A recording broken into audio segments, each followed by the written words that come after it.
All right. It's October 17th. It's a nice, peaceful Sunday. It's actually evening for me here.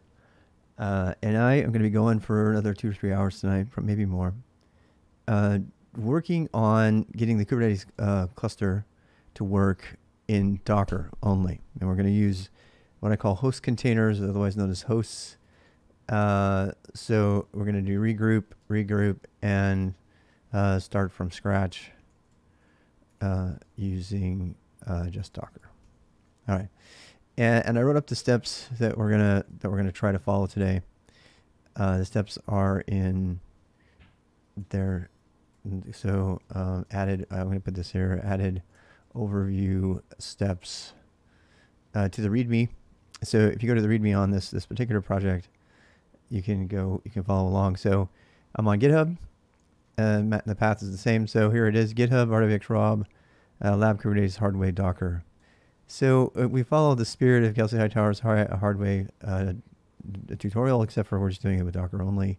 And it's just a lot easier so far, and it's simpler and doesn't require you to pay money and blah blah blah. And that's all I'm going to say about the Hightower tutorial today. I'm going to avidly recommend people not do it unless you specifically want to do Google Cloud. You can't do the tutorial unless you're going to do Google Cloud. It's completely and totally on Google Cloud, and nobody told me that, which is annoying, but it is what it is. So yeah, if you want to follow that, that's fine. But at the beginning of this video, I'm just going to say that's what's up. That's why we're not doing it in Docker no Cloud. We're just the secret, and I actually reworded this paragraph, so let me just reread it really quick before we get going. So this lab follows roughly the same steps as the popular Kubernetes Hardware tutorial from Kelsey Hightower. I don't like the word tutorial, that's why I did that. Tutorial is the wrong word. It's a lab or a work through or something like that. But without the cost of Google and the hassle of Google Cloud Platform. We just use Docker instead and create one container for each machine that we'll call host containers, or simply hosts.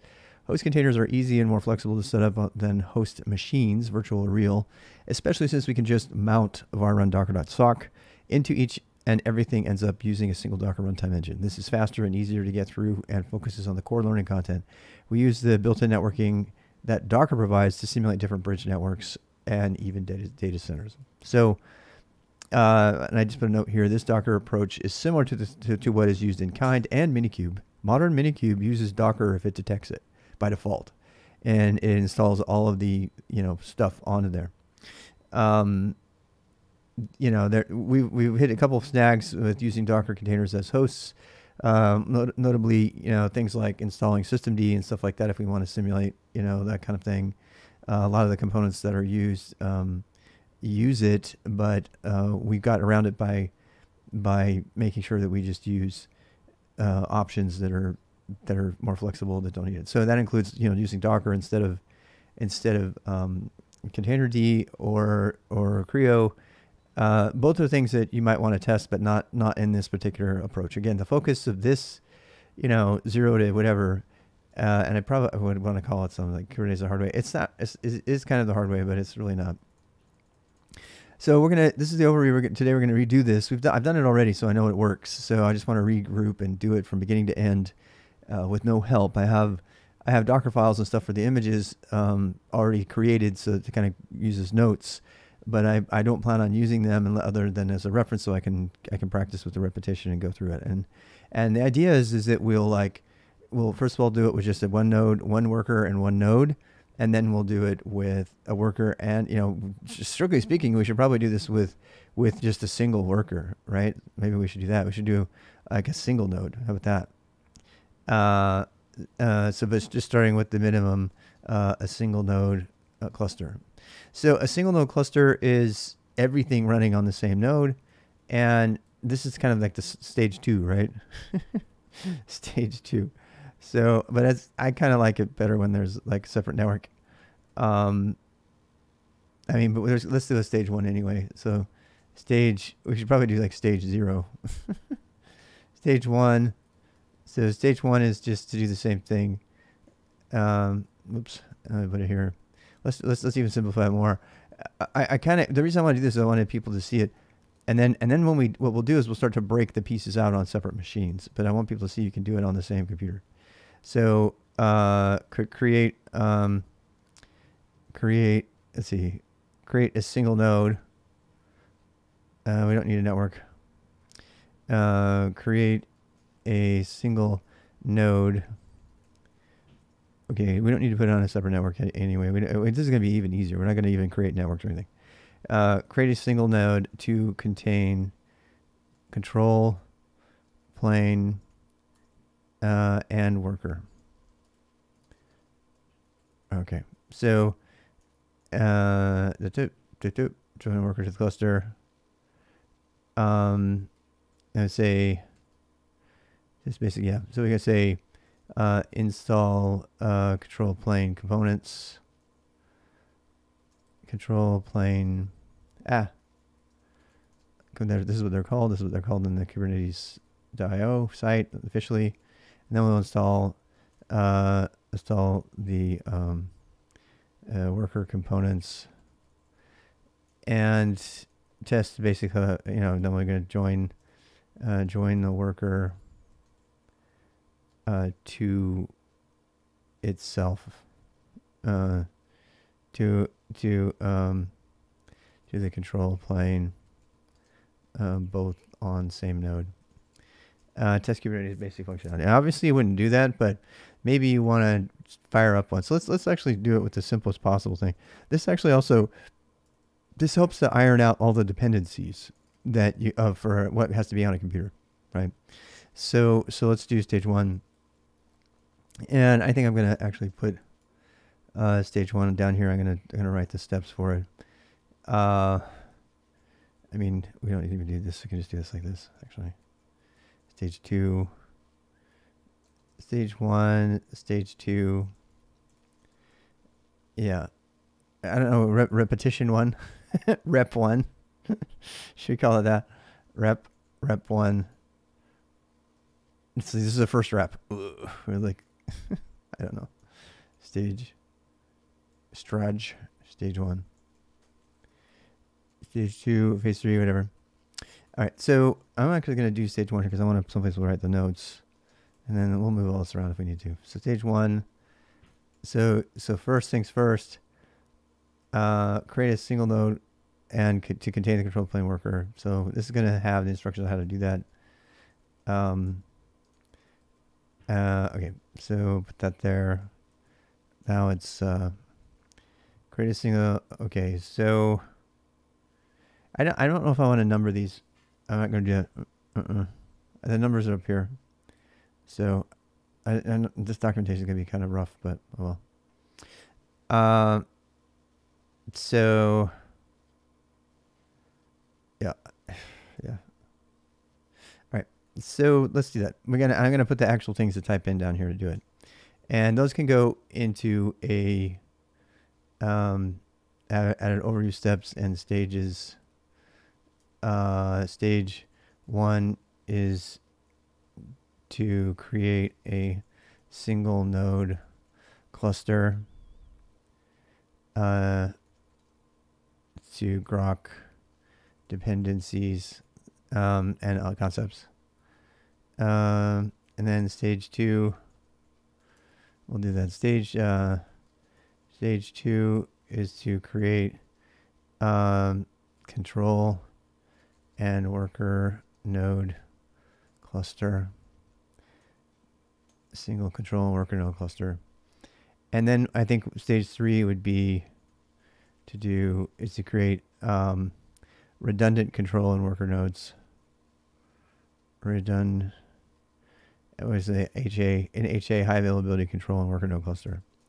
So we do an HA. That means we're gonna actually spread them out and put them on separate networks and stuff. Yeah. Okay. And that's fine. Yeah. Yep. All right. So back to our notes here. We can get going on it. What is this? All right. Exit. All right. So I'm going to change this one. I'm going to call this notes. And this is, I'm changing my tmux things. I'm going to tell this bash. No, I'm going to call this cast. Alrighty. And we'll make a new one. So actually, I want to be able to write up in the notes here what I'm doing. Call it whatever you want. All right.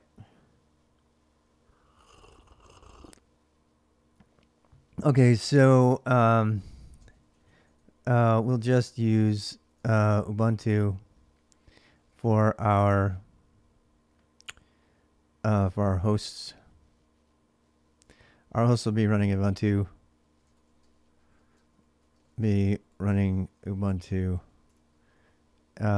But you could use Fedora, but you could be using something else. Any other OS that you want. Honestly, you can. You can use any other OS. It's fine. It doesn't matter. The components don't matter. You just have to be able. You have to do the installation for it. So let's pull the Ubuntu image. All right. Okay. Let's create a base host container. All right. So the first thing we're going to do, and I'm going to make sure everything else is cleaned up. Let me check. So do we have? Oh, let me check what we have here. Docker PS. Yeah, we got a bunch of stuff running. I gotta get rid of it all. So I'm tempted to like drop everything in Docker right now because I have a bunch of images. I wonder, how do you purge everything in Docker? Like everything. I have a script for it. I wonder if it is scripts. I don't want anything left over in my Docker to like screw me up. Docker clean, that's it. Docker clean. This is gonna like really tank Docker. Gonna get rid of everything. Cannot remove a running container. Oh yeah. Okay. Docker PS. Docker stuff. My Docker commands aren't very good, so I'm actually kind of glad I'm doing this.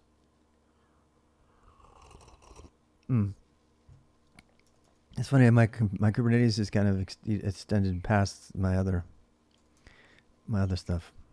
Yeah. So yeah, I don't know what we're gonna do. Stop, control. You can't have to do them all at the same time. I mean, can you do stop all? Is there a stop all? You have to probably do a script. I'm sure there's like a way to do it. Stop. There's not a -a. Damn. Is there a fast way to do this? How to stop all controllers, all Docker controllers. I mean, how to stop all Docker containers? There's gotta be an easy way.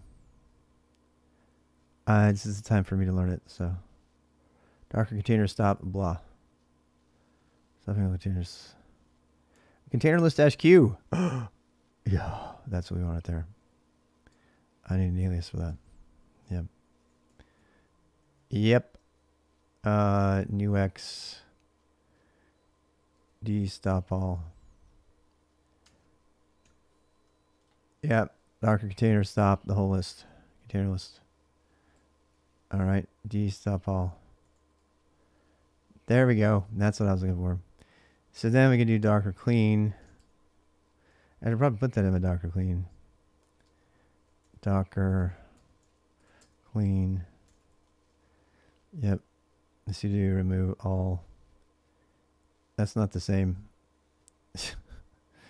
I don't know. We'll see. I mean, that's not going to clean out all the images too. I need to do everything. I think Docker init proxy, Docker clean, Docker D. All right. So PS. Yeah, they're all gone. Okay. So we need to do a prune, and I forgot how to prune everything. Is what I was wondering about, because I think there is a command here to do it. Git grep prune. Grep all prune, no. I actually looked this up and I think I removed the command because it's so dangerous. So how do I remove everything from Docker? This is stuff you need to do if you're going to know how to do if you're going to do Docker Kubernetes management, because you have to maintain the how to delete all local Docker images. This is a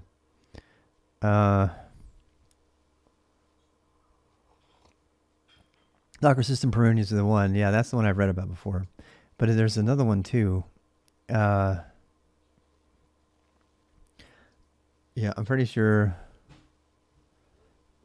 Yeah, there's Purge as well. Image prune all force. Yeah. Docker. There's system prune. That's like everything, right? Yeah, that's the big one. That's the big baby. Yeah. Yeah, it's not scheduled. I'm just going to take it. It has to be before next July. Yeah. So I'm going to set up my own hardware network before I do any of it. I got to do the security stuff too. Docker system prune, AF, new X, D system prune. Yeah. I'm just making aliases for this stuff. All right. So D system prune. Huzzah. My networks are all gone. My kindness is gone. JHub is gone. I hope I didn't kill something. I'm not using Docker to stream anymore. I was for a while. So I wonder why it's taking so long. Lots to delete. My computer light is flashing. That's not good. What else was I running in Docker that I didn't know I was running? I didn't do a stop, no. How do you stop everything? I mean, I don't have anything. It's not running, right? PS-A. Is it all or A? How about this? It probably works, and I just don't know why. Yeah, it definitely did. I mean, that's a lot of disk space too. I need to recover. So, do I have Minikube running? Please no. Oh god. Uh-oh.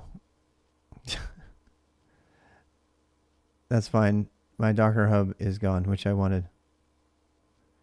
Volumes and images, yeah, I think it was. I also think that the Minikube stuff wasn't stopped. Yeah. So I need to do Minikube. I need to kill that cluster anyway. So MK delete cluster. It's gonna delete the JHub and Docker, which is fine. I have all that stuff saved already. It's gonna have a hard time deleting it because container's not there anymore. I killed it. Yeah, there you go. Docker stop, Docker ps-q. Yeah, that's the other one we just added. D stop all. Yeah, I have that one already. Removing volumes, yes. Let's go ahead and do the prune again. D system prune, and see if there's anything else out there for it to kill. I mean, maybe not. Maybe I did something wrong. I mean, it feels like it's... The disk is definitely busy. Yeah, there we go. It deleted all those images. Yeah. 24 gig. 22 gig. All right. I feel clean and fresh. Ready to go to town. All right. So, kill out that one. Kill out this one. All right. What do we do on our notes? So, we got a nice, fresh, clean Docker. So Docker PS, D images. I want this because I want it to be captured that we're going to be like pulling everything new this time. So we're going to just grab the latest Ubuntu image. We're not even going to bother with like, you know, the other stuff. So, so we're going to do, what should the command be? Should it be Docker? What should the command be? It should be Docker run dash itg. So because we want to run a daemon. See, I'm trying to practice this myself. Don't tell me. I tried it because I got to get good with this. So this says run Docker interactively with a TTY. So docker-it, which is the same as exec and everything else. And D says run it as a daemon. That means don't connect to it. Just run it in the background. That is an option that you might forget if you've been in Kubernetes land for a while. Because you can't, Kubernetes just runs whatever the entry point command is. So if you want to make it a daemon, you actually have to put the command that it runs as something that like is a daemon, like, TINI or a sleep loop or something. So, but in this case, it actually runs it as a daemon. So that's what we want. And we're going to just run that. We're going to run Ubuntu. What else? We want the host name to be, I'm going to do single node. I'm just going to say node instead of control or whatever. Okay. So because again, we're doing a single node cluster. So I'm going to put single dash node so people looking at this know what's up. So single node, and then we're not going to make a network for it. We're going to put it just right on the network. And then we need to do the name. Can you use dash name or is it dash name?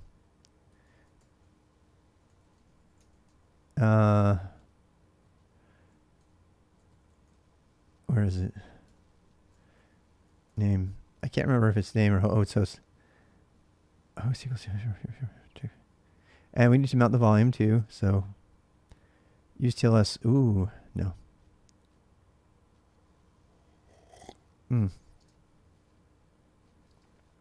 Yep, that's not it. All right. So Docker. I have to help.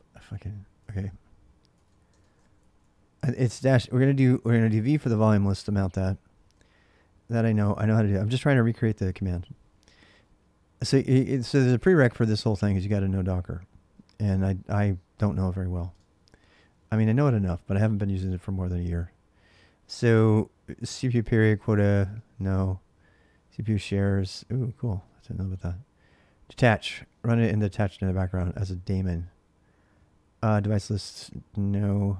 Add a host device container. What? What is that? I don't even know.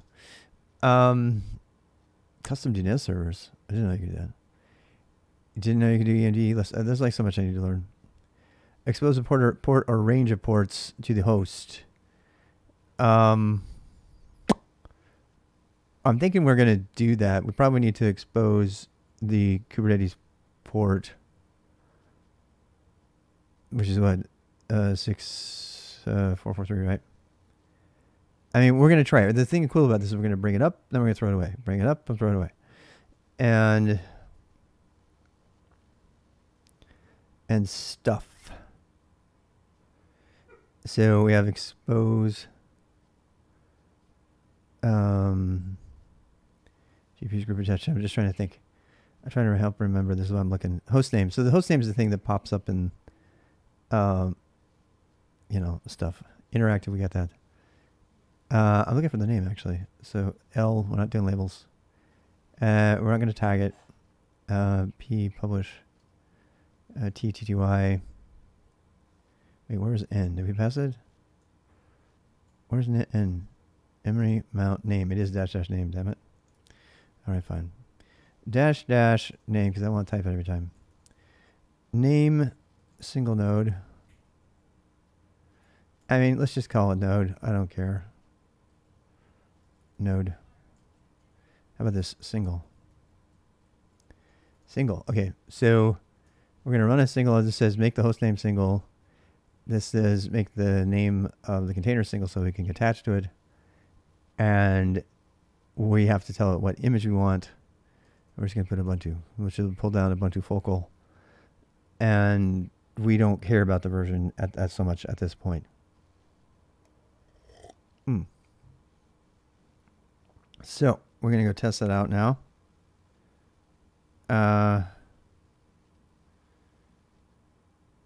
Okay, so let's see here. So I'm going to do that. I'm going to say bang, bang, bang, bang, bang. Go on the command line again. So where's my other command line? So now I can just do execute ppp. And that'll run it. There we go. So that just ran the line I just cut and pasted.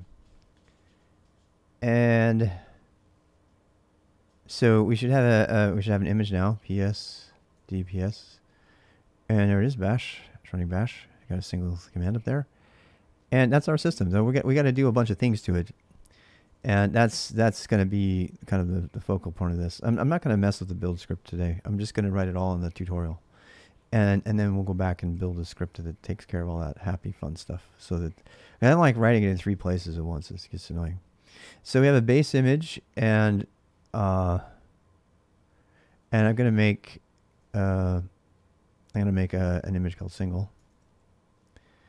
So yeah, single. We're gonna hit into single here, and we're gonna copy from control the Docker file to here, and we're going to copy the build file from here. Whoopsie. Control build. Put that in here. All right. So lab cover. Blah, blah, blah. This is like the image that we want to make. I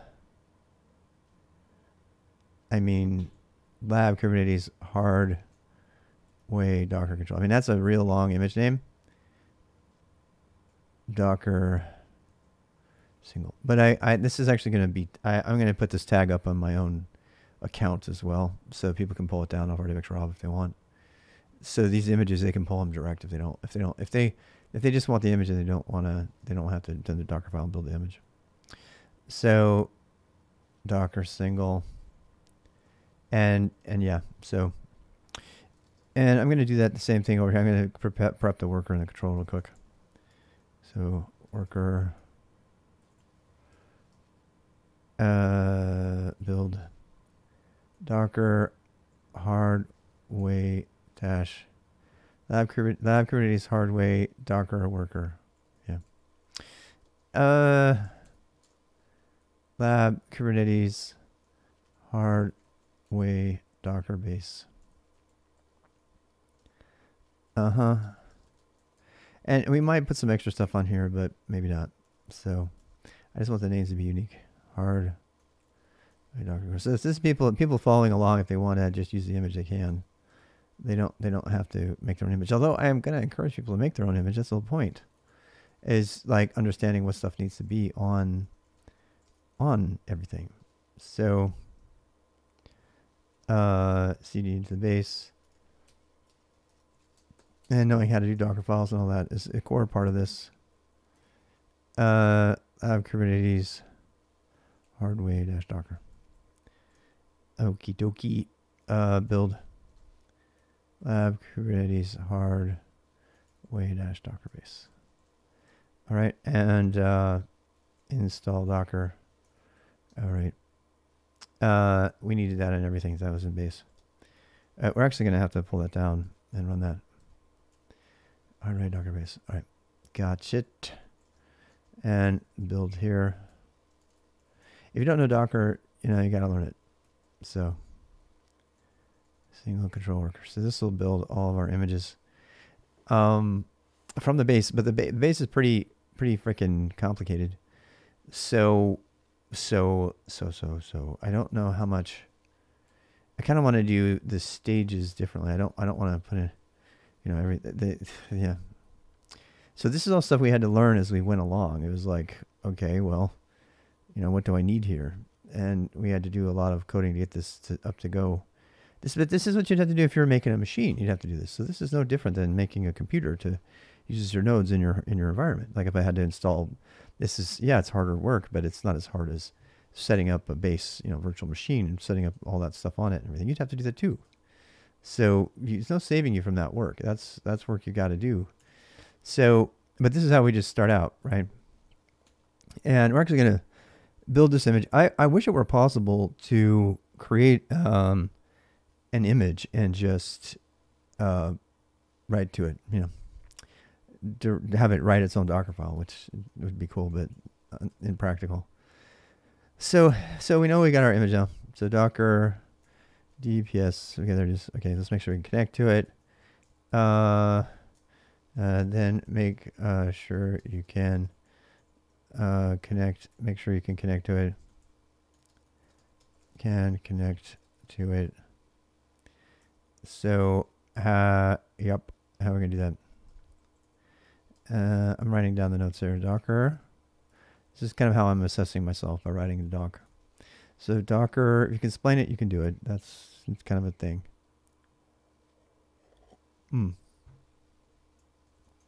Docker exec it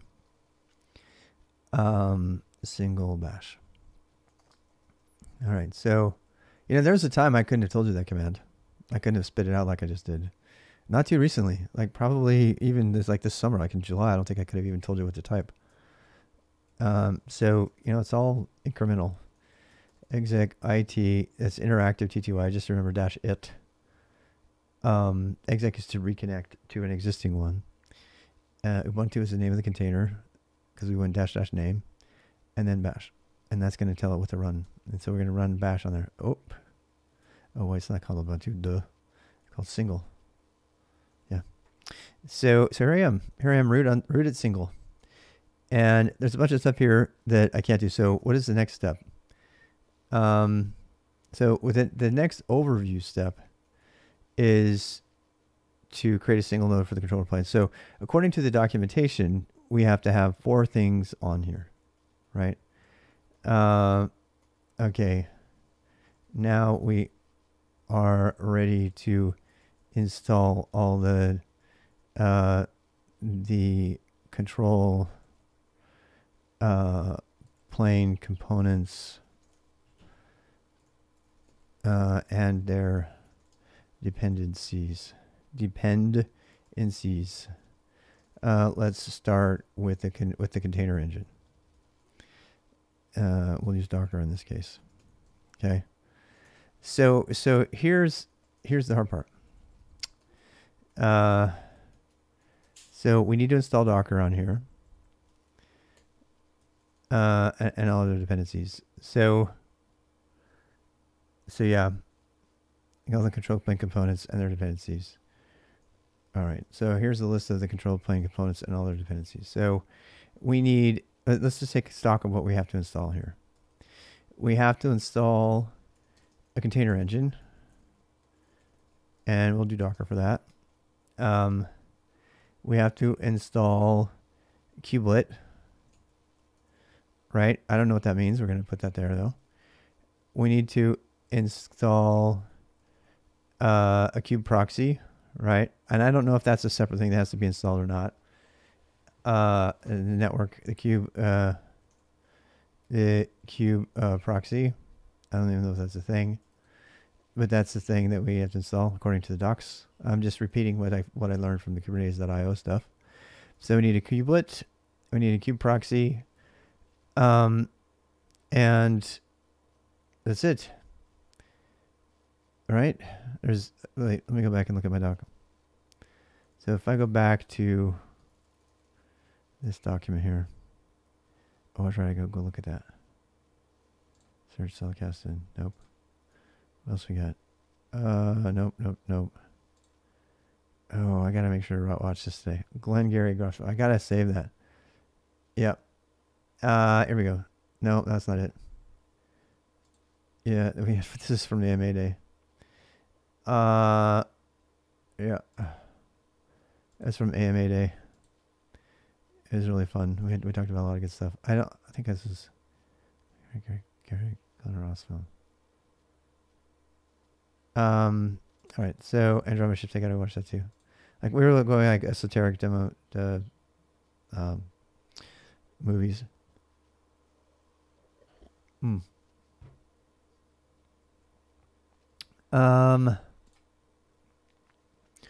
So Kubernetes.io. Okay, we're not going to do minikube or anything like that. So, learn Kubernetes basics. So this has all the components on it I want to show you. So what can you do? Create a cluster, tutorials, Kubernetes basics modules. This is new. This is new. Maybe that was there all the time. I missed it. Kubernetes is a production. Kubernetes creates a high availability cluster. Scheduling, blah, blah, blah. Control plane and nodes. Coordinates the cluster. This is totally new. This is new. This was not there before. This is totally new. And of course, they have to use these. When did this come out? I got to go look at the docs here. February 2021. How did I miss this? Oh my God. I missed this before. All right, fine. Well, let's go through. So the cluster diagram, we have nodes. You have the control plane. It still doesn't tell you what anything is. That always annoys me. So we have the nodes. So these things here are machines or compute instances, whatever you want. And you have the control plane, and then you have the nodes. You have a kubelet with Docker on it. And the node processes and stuff. It's kind of generic. It doesn't, yeah. A node is a VM, a physical computer that serves as a worker machine Kubernetes cluster, or a host, a container host. Control plane is responsible for managing the. I might as well read this because I haven't read it. So I'm actually going to read the whole thing. So create using Minikube to create a cluster. Oh, this is Minikube. Fuck. I don't want to use Minikube. Well, let's read it anyway. Because we want to do the steps. I learn what Kubernetes cluster is. I don't know what a Minikube is. Start a Kubernetes cluster on online terminal. You can do it like just by running one command. Kubernetes coordinates a highly available cluster of computers that are connected to work as a single unit. The abstract, that's good. That's an interesting, they haven't added that before. The abstractions of Kubernetes allow you to deploy containerized applications to a cluster without tying them to individual machines. To make use of this new model of deployment, applications need to be packaged in a way that decouples them from individual hosts. They need to be containerized. How's it going? So containerized applications are more flexible and available than in past deployment models where applications were installed directly onto a specific machine as a package and deeply integrated into the host. Nice. Oh, you do the networking with the CNI? Ooh, nice. Yeah, that's cool. I'll have to go look at that. Kubernetes automates the distribution and scheduling of application containers across the cluster in more efficient ways. Kubernetes is an open source platform and is production ready. Kubernetes cluster consists of two types of resources, control plane and the nodes. Types of resources, control plane and nodes. So you have the control plane and the nodes, but it doesn't tell you what they are. The control plane is responsible for managing the cluster. The control plane coordinates all activities in your cluster, such as scheduling applications, maintaining applications' desired state, scaling, and rolling out new stuff. A node is a virtual machine or physical computer or host container, that's what I have, that serves as a worker machine in a Kubernetes cluster. Each node has a kubelet, which is an agent for managing the node and communicating with the Kubernetes control plane. The node should also have tools for handling container operations, such as Containerd or Docker or Creo. A Kubernetes cluster that handles production traffic should have a minimum of 3 nodes. A Kubernetes cluster that handles production traffic should have a minimum of 3 nodes. Interesting. Okay. We're going to do a single node, but fine. When you deploy applications on Kubernetes, you tell the control plane to start the application container. The control plane then schedules it, the containers, to run on the cluster's node. The node communicates with the control plane using the Kubernetes API, which is monstrous and awesome. It's like they use Swagger. It's a huge REST API, which controls the control plane, exposes. End users can also use Kubernetes API directly to interact with the cluster. You absolutely can. You can write scripts and code and Go, and you can do stuff directly. In fact, that actually might be easier than writing a Helm chart sometimes to do installation, which I haven't explored yet, but I want to. A Kubernetes cluster can be deployed on either physical or virtual machines or Docker containers, but they're not going to say that because it could mess you up. To get started with Kubernetes development, you can use Minikube. Minikube is a lightweight Kubernetes implementation that creates a VM, virtual machine, on your local machine and deploys a simple cluster containing only one node. Minikube is available for Linux, Mac OS, and Windows. The Minikube CLI provides basic bootstrap operations for working with your cluster, including start, stop, status, and delete. It's actually really great. I use it all the time. I've been using it for my Jupyter Hub stuff. It also port forwards all of the detected services, which has been really helpful in deploying Jupyter Hub. For this tutorial, however, you'll use a provided online terminal with Minikube pre-installed. Okay. Now that you know what Kubernetes is, let's go online. So they're going to have you go use kubeadm, or whatever, kubectl for stuff. They're just trying to give you a sense of it. These scenarios, I think, are supported by O'Reilly. I think this is, yeah, it's Kata code. I think Kata code is no, it might be that O'Reilly uses Kata code. The goal of this interactive scenario is to deploy a local development Kubernetes cluster using Minikube. The online terminal is a pre-configured Linux environment that can be used as a regular console. You can type commands, click blocks of code, blah, blah, blah. 10 minutes. I'm going to go ahead and do it. All right. So here we go. Kubernetes bootcamp tutorial. Please don't use the word bootcamp ever again. Yeah.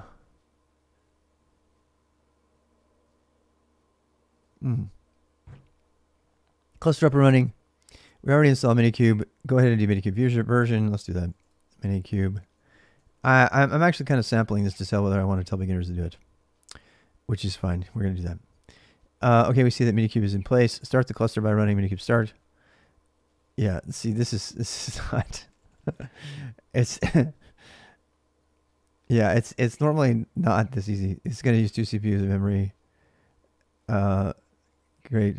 Whoa, our nation's finest fighters or made at a boot camp. That's true. I just don't like the abuse of the term, I guess, is my point. It's doing, so you can do this. If you do this, it's much prettier if you do this on your own computer. It gives you emojis and stuff. What do I got here? On Friday, you gave the Introduction to Containers Kubernetes exam.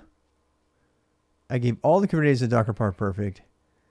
But when generating deployments by OC templates or deployments based on templates. Oh, interesting. You're talking about Helm charts, right? I failed. There were 2 questions, but they were valid for approximately 65% of the exam, really. The good news is that from what I thought I exceeded my expectations of knowledge in Docker or Kubernetes. Nice. There was a topic that I missed. Does anyone know OC? I don't know what OC is. So that's crazy. So D0180 Introduction to Kubernetes Containers and Kubernetes exam. What is that? Talk to me about that. I gave all the Kubernetes and Docker part perfectly. Is that where it's an OpenShift deployment? Oh, it's OpenShift containers. Okay. Part perfectly when generating deployments by OC templates.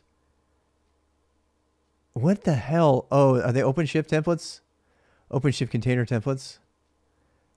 Oh my God. Are you going to tell me that they have their own template system instead of Helm? That is crazy. This, I don't think I like knowing that there's a completely different learning path for Red Hat. Yeah, they use systemd, of course. Yeah. OpenShift uses systemd and Podman and all that. I can't. I'm just shaking my head because it's just so. It's they can't even fucking agree on anything. I know we have to have diversity in the enterprise and the industry, but it's annoying. I have no. You're talking about templates, and immediately I go to Helm templates, but apparently there's an entirely different. Do you know if they're Go templates? So I have a question. So is Red Hat, the Red Hat OC templates, are they Golang templates? I assume they are. I should probably do that research myself. I can do that. All right. So OC Red Hat templates. I want to know about them because I have a feeling I really want to hope using templates. I want to hope that they did not have a new template engine for everybody to learn because it's like learning a whole new language. Oh my God. Okay. Red Hat training container templates. The following section provides overview of templates. Template describes a set of objects that can be parameterized and processed. List of object creation, OpenShift container. Template can be processed anything. They're not gonna tell you it's a Golang template. When I got hired, the guy who hired me did not know that Helm charts were Go templates. He set up the whole entire cluster. He had no idea. Because they don't tell you. I'm trying to make the connection between Go. It's like people learn Go. The entire templating system in Cloud Native is based on Go. A template can be processed to create anything you have permission to create with a project. You can list of objects, blah, blah, blah. Uploading a template. OC create. OpenShift containers. They don't have to use Podman, huh? A template is available for selection using web console. So you like create an application on the web console. Show me a template. I want to see one. Oh, fuck. This is a template. This is not a template, is it? I am so not going into the OpenShift ecosystem.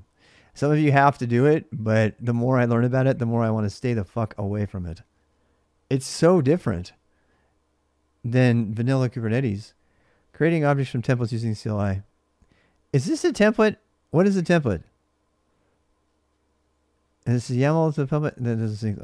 Show me a template.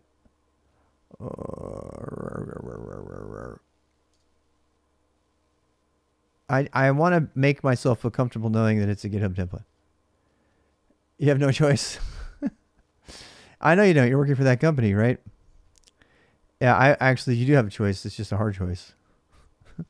I'm just thanking my lucky stars I'm not in a Red Hat environment. I am. We use Red Hat software, but you know, it's kind of going to be interesting because the company I work for, there's another competitive, sort of internally competing organization that does nothing but Red Hat. They just do all the Red Hat OpenShift stuff. That Smooth Hat, I know they do. I absolutely know that. That's why big enterprise is like big on the Red Hat. And I might have to change. This is annoying. I want to know where the template is. Show me a fucking template. This is supposed to be a page about templates. How about we start by you showing me a template? Oh my god. Modifying the upload. How about we start with a template? OpenShift Container Platform provides a number of default instant app and quick start templates to make it easy. Templates can be provided for Rails, Django, Node, Cake, and Perl. Just not Go. Your cluster administrator should have these templates in default. Global open. Oh my god, I am so not on board with that. And ready to ship, guess what? Oracle Linux. This just proves to me how much I never, ever want to look at this shit. We support all of these templates except for Go templates. Oh my god. I am so happy to not be in the OpenShift world. I am so totally happy to not be in this. Why would you? They probably wrote all the code for the OC application. This OC application is probably written in Go. And yet they don't support Go templates. Like Helm and the rest of the fucking world supports. And the kube control command, the kube ADM command, all those filters, they're all Go template. And yet they don't support that as one of their template models that you can upload. Get the fuck out. I do not want anything to do with OpenShift. Yeah. That is like, I'm gonna put this down as a document to show. Because when I start slamming on things, people are like, why do you hate it so much? I'm like, okay, you want my list? Shit doesn't. I cannot believe how stupid that is. Doesn't even use Go templates. I mean, the question is about generating OC template. I use this document and studied container guides templates. I think that's the one I'm looking at right now. Different from what I saw there. I was trying to modify certain things to try to make a template. What template language did you pick, though? Funkvein says, I will tell you from folks that have been in Red Hat since inception, there are a lot of politics, and they feel as if Go is a millennium-ish thing. So Red Hat wants to stake the claim in the CF world, and hence why they forked out everything. Oh my god, they're gonna die on that sword, man. They're gonna totally fucking die on that sword. Dude, Kube Control uses Go templates as one of its filter criteria. It's built into the system. Oh, I cannot overstate how stupid that is. All right. I just can't. That is so fucking hilarious. I cannot wait to give my OpenShift friend a total shit over this. I was like, okay, yeah, I guess you can use Perl's dancer template format, but you can't use Golang templates. Go is saving the world, coming in but the millennialish, but interesting. Yeah, that's funny because I think Go is boring. The people who think that about Go don't know Rob Pike. Rob Pike is, Ken Thompson and Gressler, they are the opposite of millennial-ish. They call use of color juvenile in a terminal. They're getting it so wrong. Oh, I don't want anything to do with Red Hat after that. I was thinking about maybe going to Red Hat because they're down the street here. I could work there. I just probably go, they look at me like I have a unicorn commander forehead. It's because they're just going by the industry. They're not going by merit, right? Golang templates are one of the most, if you've used them for even 10 minutes, Golang templates with the ability to extend them with your own Nelatic functions are one of the most exquisite creations in all of computing that I have ever seen. They are absolutely beautiful. Rob Pike made an hour-long video about it, and he talks about his creation process, even for the parser.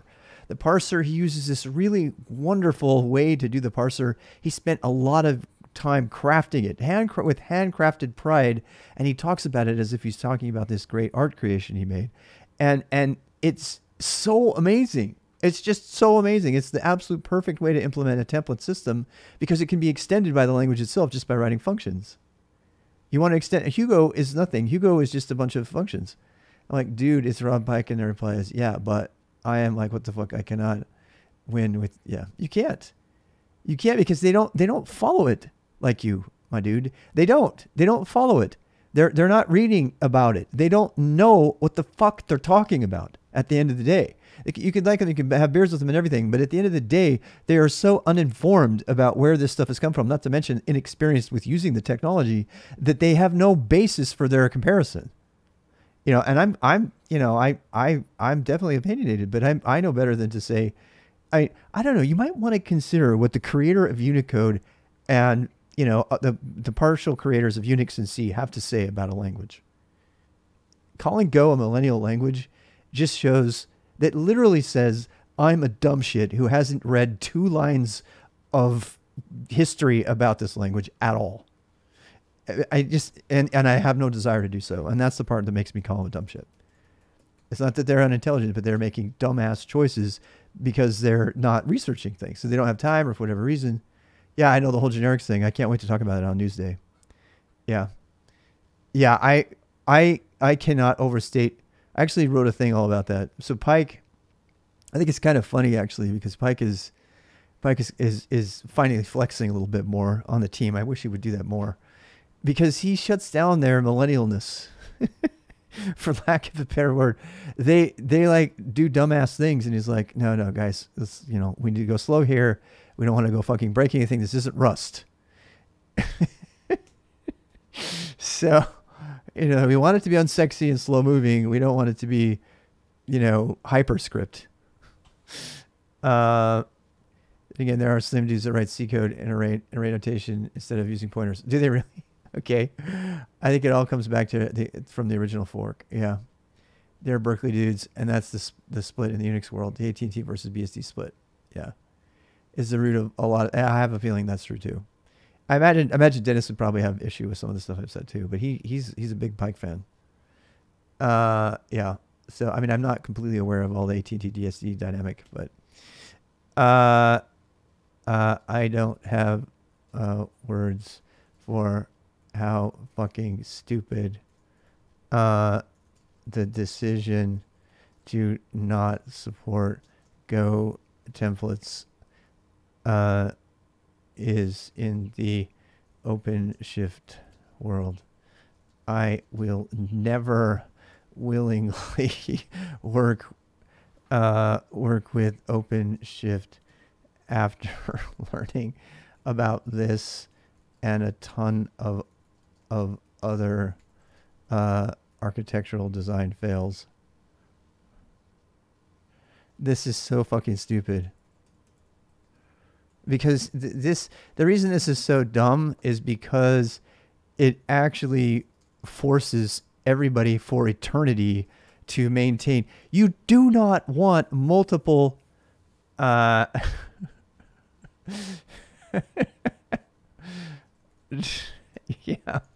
So no, I need you in my corner doing evangelism.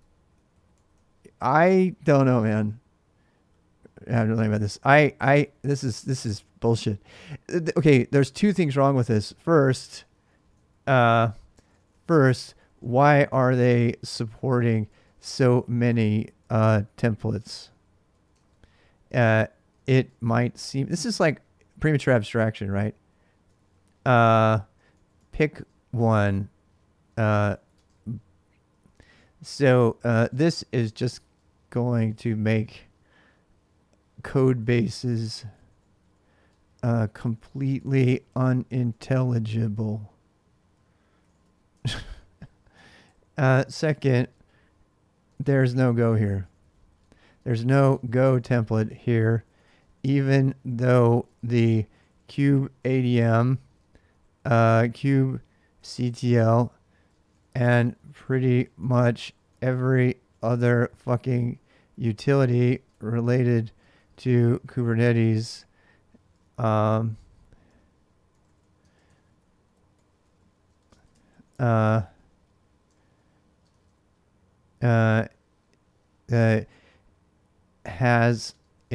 has a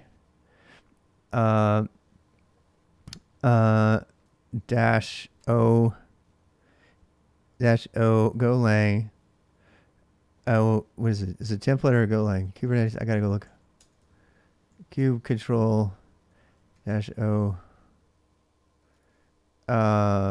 get pods -o go. No, is it filter? I forget. Is it filter or what? I can't remember. Filter. No. Get pods. I have to go find it. It's -o. Here we go. Go template file. Yep. -o. Go template. Go. Let's see.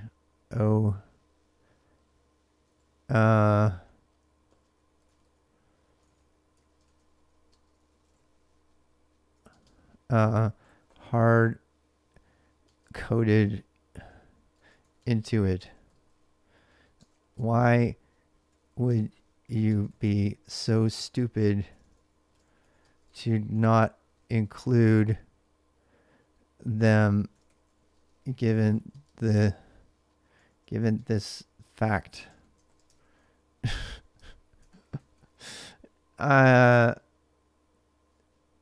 This is just insane.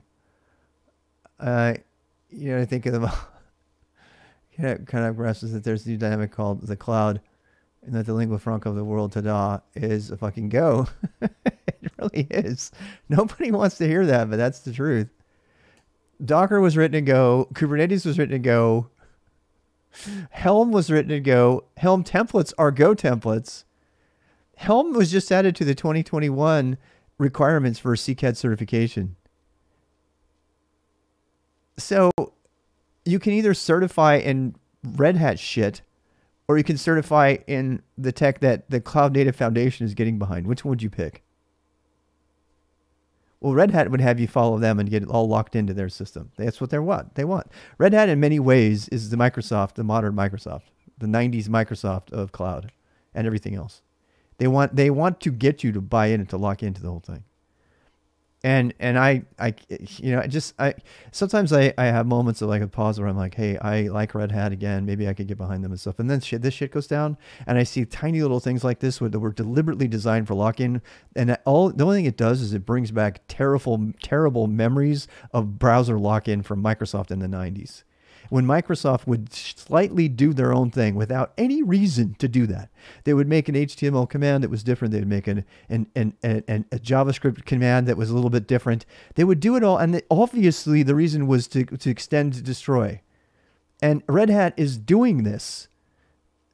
Cloud native, by the way, but I am trying the HR exam, and no matter what, I am an employee of IBM. Yeah, and I was at IBM for years, and I've thought about it a lot, but I'm really glad you shared this. I mean, I'm not slamming you. This is the kind of information I need personally to help mentor others and myself. Like, I'm really, really glad. I got kind of, wooed by Podman for a while, and, the whole systemd thing. I don't want to do systemd for the simple fact that you can't put systemd in a container host. I mean, you can, but it's like really painful. If you really want to understand why systemd's got some good things about it, but for the most part, the reason systemd doesn't work today, and I actually think systemd, it's already a given, we have to use it, but it's too bad, because putting systemd into containers is a pain in the ass, because it's so integrated with the kernel, and you have to actually mount a whole bunch of other files, or you can really fuck up your local system if you do it that way. Systemd was a disaster in a containers world. It was a horrible decision. And I still maintain that it is still a horrible decision. Go try to make a container and put systemd in it. Like, try to create a workspace, and they'll say, well, you're not supposed to do that. You should use a VM for that. And they're right. But there's many times when you want to leverage all the underlying resources of the host without having to cordon off, a whole VM. It's not Podman, no. Yeah. Yeah, I know. The camel and snake in my toolbox. Yeah. So anyway, I mean, there's nothing wrong with having Python and stuff. Yeah. Tags. I had to rant about this one. I'm sorry. So, Kubernetes, cloud. It's not cloud. It's like cloud native, but it's like too much to write. Red Hat, rant, templates. Yeah, that's enough.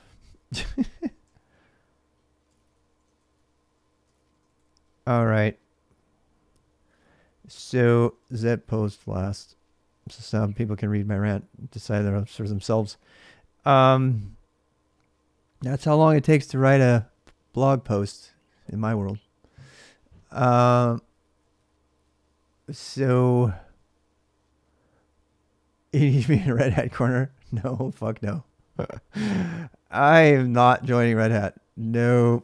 And I have good friends who are, but I don't want anything to do with it. I don't. Where's Jenny? Jenny. I don't want anything to do with Red Hat. I would rather support Canonical than Red Hat and Snap. I keep trying to get Red Hat Fedoras. I know. I wear Fedoras all the time. I love it. And I really... I had Red Hat stock, original stock in 2000. No, yeah. I sold it. Way too early, in case you're wondering. You weren't, I know, but... All right, back to work here. So, container edge Docker, kubelet, kubeproxy. I was trying to show... Oh, we got distracted because we went here to look for the components, and then we kind of did this tutorial. Let's keep going on it then. Continue the cluster version. Okay. So there's apparently a thing. Cluster version 2.9 Kubernetes. Yeah, I know how to do all this stuff. Do you have an alias for K for me? Because I don't want to have to type actually all the stuff out. K. Nope. Fine. Cube CTL version, and it'll give me the version of the client and this thing. Okay, I know that. Cube was configured. Continue. Probably watch this later. Lexical scanning and go, a new template system from Pike. Yes, that's the one you found. Louis Senti, once again, the king of providing the links to the stuff that I refer to randomly. I swear. Are you a VIP? Because if you're not, you need to be. You are, right? Are you not yet? Are you not yet a VIP? You just for all of your tiresome work. Seriously. I think you are already, aren't you? Oh, no, I didn't. Say something, Louis. You should be Louis NT. Louis NT should be... There we go. Now he's VIP. Funkmain, why aren't you VIP? I thought you were like VIP like 10 years ago. Sorry about that, dude. There. So, yeah, but given the amount of content you guys have been providing... Wait, you should be now. Are you not? MacGyver punches Redhead in the face. It's good to see you, Mac. It's been a while. VIP. Funk Main. Did I not get the name right? Oh, no, you are. There we go. You're on there, so you can't tell. Yeah, you are. Yeah. All right. So, so what we got? Kubernetes get nodes. Okay. Kube control. Cluster info. I'm doing this because of FOMA. I don't want to miss something. Maybe I missed something. Yeah, Kubernetes control plane is running on this. kubedns is running here. I've already 443. They did 8443 instead of 6443, probably because they're using an actual Kubernetes cluster. Normally the port is 6443. You lost your VIP? Oh, I'm sorry, man. You're going to have to hang around and provide content for a while. I only give VIP to people who provide useful information in the stream. No offense, but not just because they're cool. So Cube CTL get nodes, and these last two have been posting quotes and shit that I've been referring to for like at least the last 2 weeks. Unfortunately, it like cycles through too. I hate that. It cycles through, right? So whoever the last person was loses it, and the other people get it. So I don't know. To further debug diagnose the cluster problems, mini Kubernetes control plane master. We have like one. What is it? What is it? Cluster. Oh, that's the nodes, right? Get nodes. You can do NO too. They don't tell you that. They probably should. You learned something useful. Okay, yeah. The skills and knowledge I learned today in this course are relevant to my job. Strongly agree. Valuable to my learning. Course content. Why am I doing this? Seriously, this fucking survey is longer than the entire fucking tutorial. No. I'm not gonna. I don't want to. Oh my god. Seriously? And it's a Google form on top of all of that. I don't know what to say about that. Well, we're all pretty fast. We can keep it. Dude, he's always, I mean, like within 5 minutes, he will find the thing I'm referring to, like with like 1 or 2 words. He found the Rob Pike video. He's like queuing it up. That is fantastic help. I really appreciate that. Because I don't always want to go look for it. Using kubectl to create a deployment. What? You can't use, oh, deployment. Yeah, I know how to do deployment. Oh, look, we have a deployment here. It's a circle with a box in it. Okay, that's good. I was like wondering what kind of icons to use. Hey, look, it's a deployment. Do they have they have icons for the things now? Oh, I'm super excited by this. No kidding. I was like spinning my iPad. I was like drawing on my iPad all day today. They started streaming constantly, so we don't know when you're on. Lame. I drop and put the stream on every time. And I send Twitter notifications. Lame. You just have to lift a finger and you'll know exactly what I'm doing when. So Google pays a lot of money to CNCF. Yeah, for sure. I am a follow the money person. Google confuses me. Usually fork their money out in good causes. Yeah, again, they gave us Kubernetes too at the end of the day. So whether you love them or hate them, I don't know if I want to do this right now. I don't actually. Somebody else might want to. Interactive toward deploying an app. This is all great, but this doesn't tell you how to set up a cluster. That's what I'm looking for. And there's nothing about that. So I came here because I was going to look at the components and I got sidetracked. So that's on the concepts page. And we're going to go back to the overview. I think has it. Kubernetes components. Yeah, here we go. This is a chart. This is the one I wish they would redo. So here you have the kubelet, the kube proxy, but it doesn't tell you what it is. Yeah, it doesn't tell you what it is. It's just got a thing. I like the new terminal, the new diagrams they're doing though. Those are cool. Again, I said something positive, right? Got to do that. Got to keep positive. Stay positive. Container engine, Docker, kubelet, kube proxy, and what else? So now we are ready to install the control plane components and their dependencies. Control engine, Docker, we got that. We need to install the kubelet and the kube proxy. I think the kube proxy is built into the kubelet. This is something that's not particularly clear to me. So, and their dependencies. So we did Docker container engine, the kubelet, the kube proxy. I don't know. I mean, this is stuff I know needs to be on there, like in solid terms. Container engine, and then what? We need to do kubeadm, kubeadm, and we need kubectl, and we need the etcd stuff. Yeah, I don't know how we're gonna do this. Okay, so the container engine. Let's start with the Docker container engine. So and I don't know. There's more there. I don't like K9s. It removes the it abstracts away too much stuff, and I don't like that. People love using it, but I don't. I want to use the actual commands for a while, particularly when you're learning it. I think K9s is a bad thing to use. A lot of people use it though. Let's start with container engine. So, okay, so the trick with the container engine is, first we'll just install it from the script on the Docker site, and this gets a little bit tricky. So, yeah, I'm gonna try to figure out how to do this. Making sure I don't think I have ping curl. Okay. But we'll need curl and some other utilities to do it. I mean, this is why I kind of wanted to write this out. So the container engine. Okay. Let's see. I'm going to write this better here.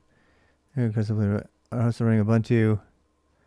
Okay, make sure you can connect to it. Okay. We will need to turn this into more of an actual host than is available from just a container. So let's install some tools we will need. Okay, and I'm gonna put a thing here. I'm gonna put like a chat thing. Chat. Say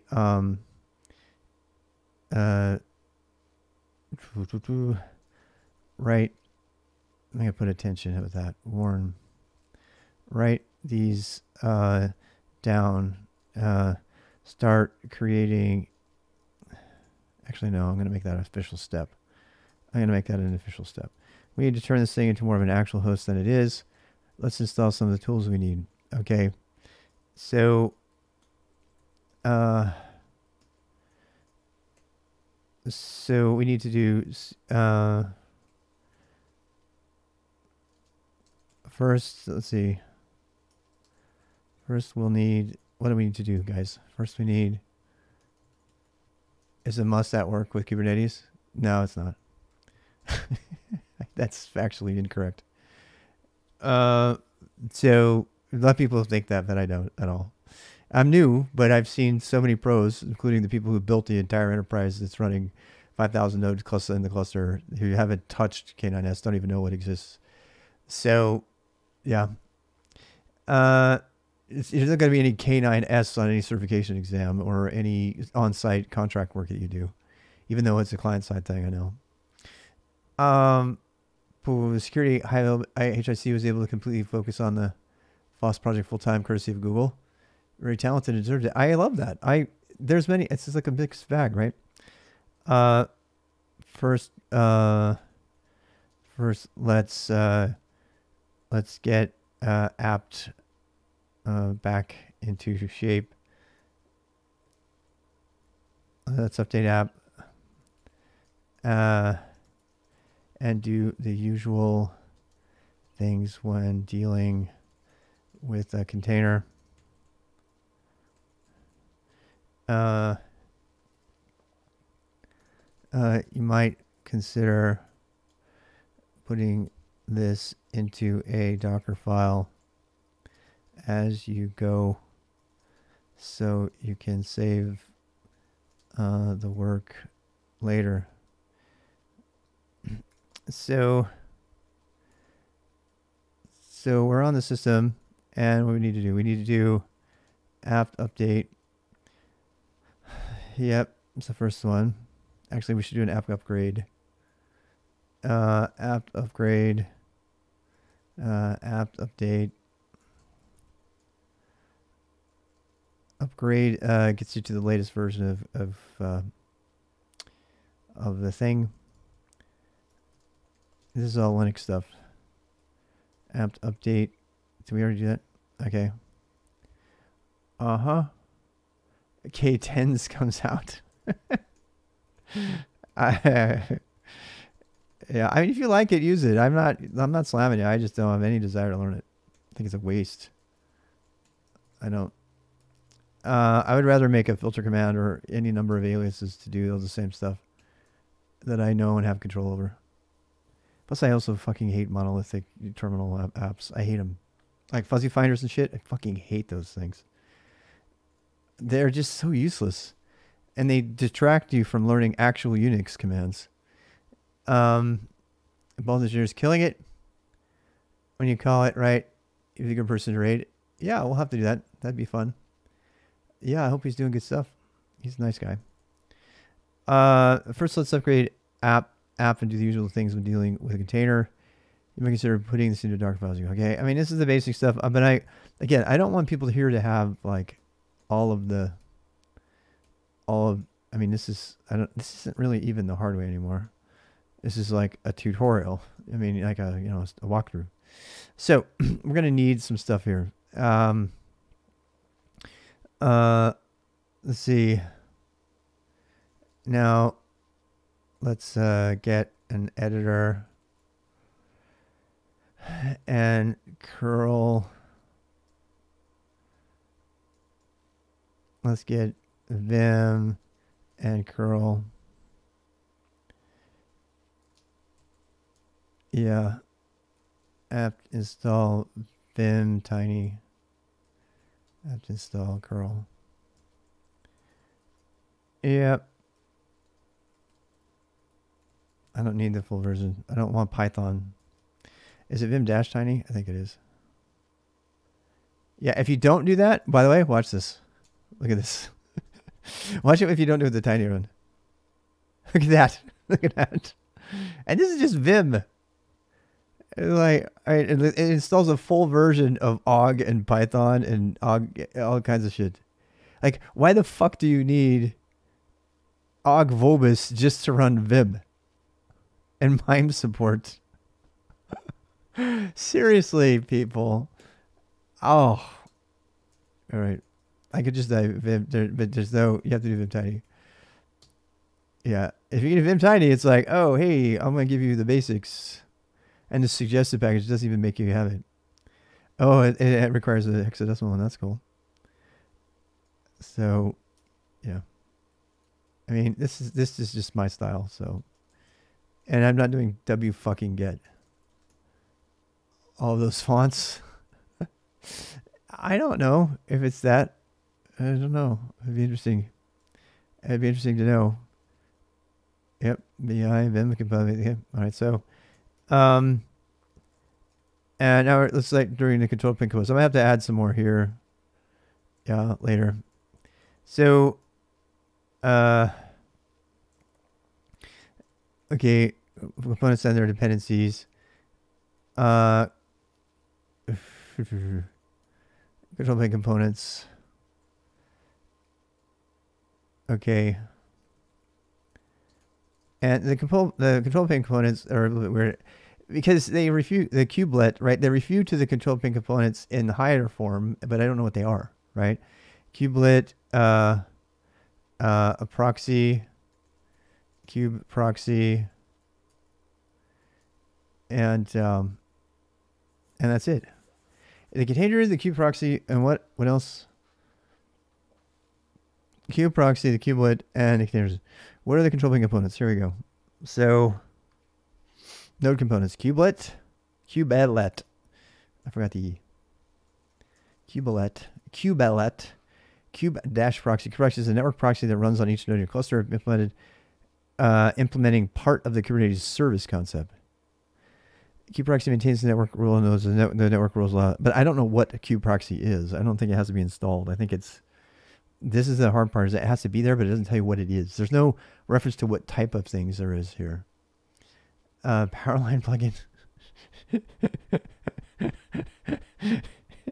No, thank you. Container, runtime, kube proxy, kubelet. So those are it. Those are the three components. So not in that order. Container engine, Docker, kubelet, and kube proxy. And I don't know if they have to be installed. Let's start with the container engine, Docker.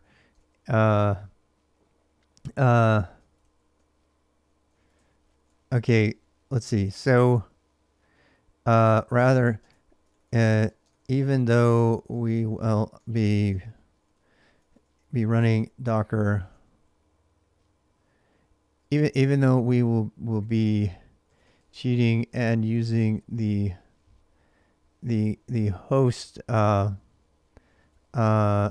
Docker, let's see, the Docker engine running on the host of what do we put this on the system, let's see, by mounting var run docker.sock, we still need the Docker command. So yeah, and I'm trying to figure out the fastest way to get it down here. I mean, I might as well write this up. It's like giving me a thing. So we need to do the Docker command. Now, to install Docker, let's go back and do some research on this. I'm gonna go look. How do I happen to know you have to go get the script and then you just run the script on the system and you're done. How do I install Docker on Linux? But I'm going through this kind of slow.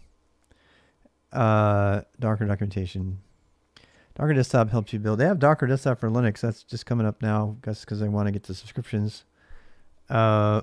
So you can start with the Docker engine on Ubuntu, make sure you meet the prereqs, and then install Docker. Set up Docker. Most users set up Docker repositories and install from them for easy use of installation. Some users download the deb package and do it manually. In testing and development environments, some users choose to use automated convenience scripts to install Docker. So I know that you can do the install by just using the package system, and that's the way that it's been documented on Kubernetes site, and I'm going to show you. So we can go back here. I don't need to, because I mean it's like buried in there somewhere. I'm going to go look it up again. It's in my images. So in my images, in my base Docker file. So we've got this. We're going to need all that stuff, but I don't want to do it yet. So the container runtime. So we need to we need to do to get we have to add it to the sources list, to the Debian package sources list. We still need the Docker command. There are many many ways to get this, but let's use their approved package. What do we want to call it? Package provider.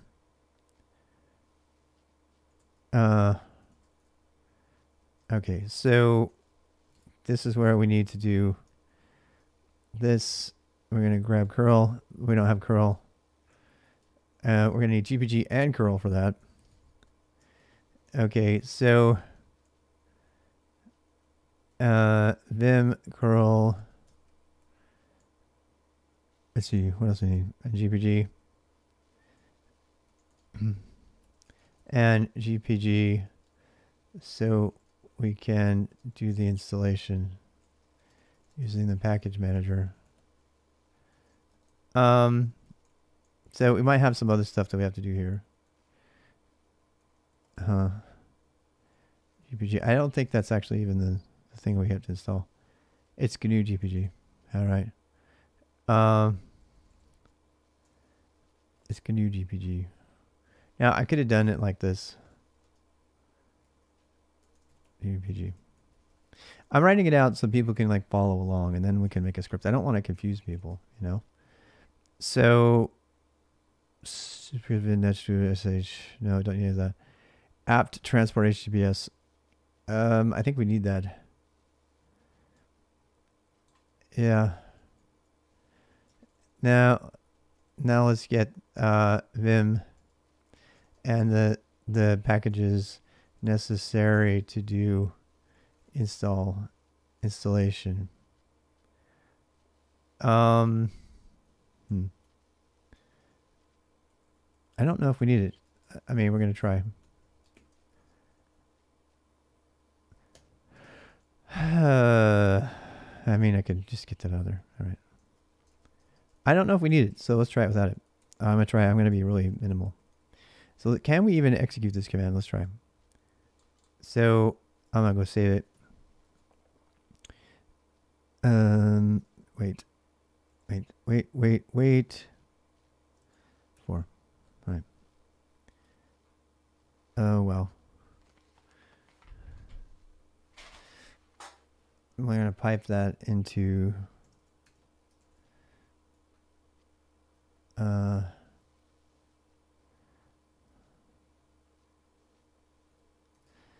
going to do it a different way.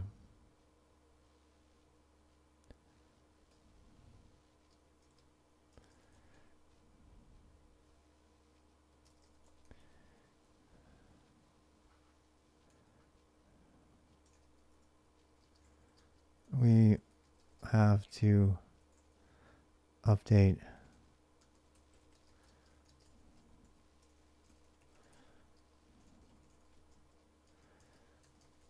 all right, so this came straight from the Kubernetes docs, and we're going to run it. It's a little bit long though. I don't think I need this. Yeah. What even is this? I don't think it needs to be that.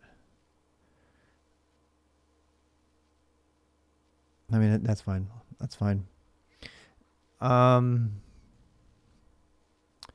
Pipe to GPG.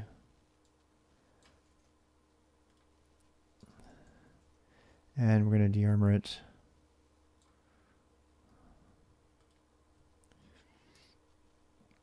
Not command, curl not found. All right.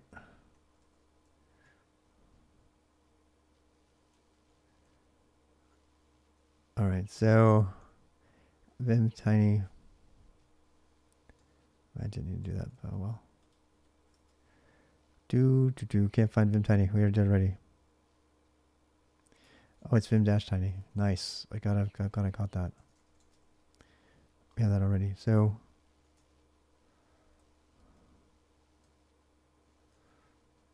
wait, where'd he go?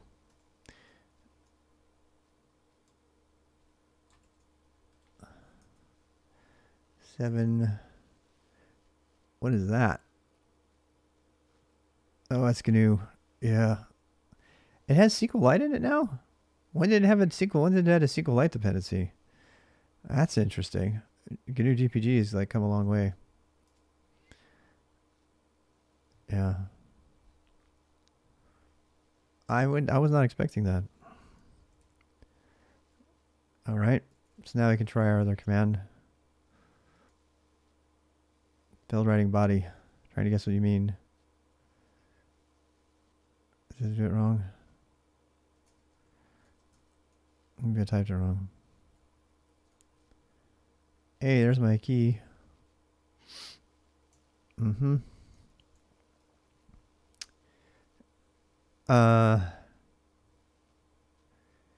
What is that? Linux Ubuntu's GPG key. Docker archive keyring. I don't understand that. Oh, it's Docker.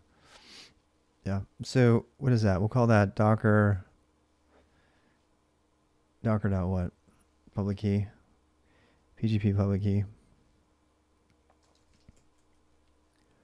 Yep. Yeah.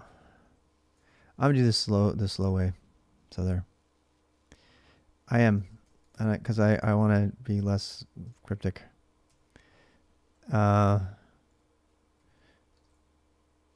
Temp docker.pub, and then I can de-armor it. Yep, GPG de-armor temp dash docker.pub to here. And I mean, you can do that whole thing from a command line, but I want people to see the steps. Yep.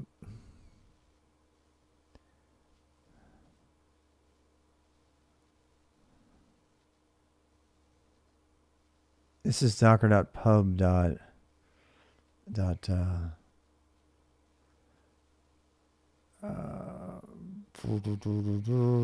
want GPG, I think. Yeah. Yeah.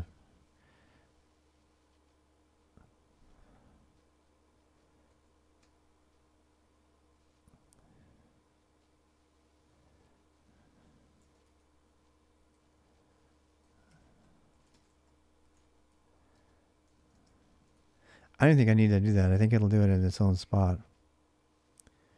Yeah, I want to try that.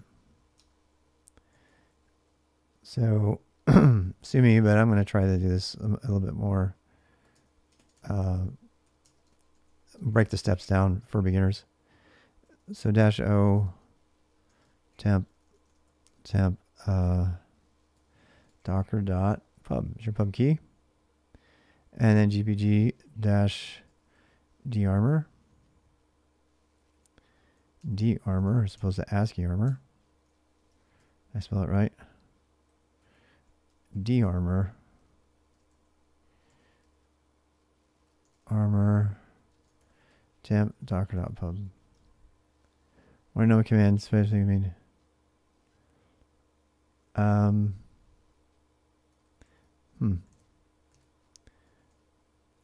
don't know. We have oh wait. It's probably de-armor. Yeah, dash, okay.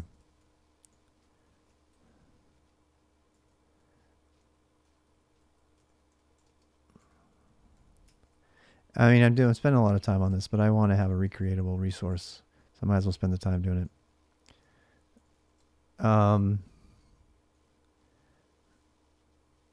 GPG de-armor. I wrote a whole Perl library that encapsulates all of the GPG commands. It's like deep in the bowels of IBM somewhere. I wish I had it.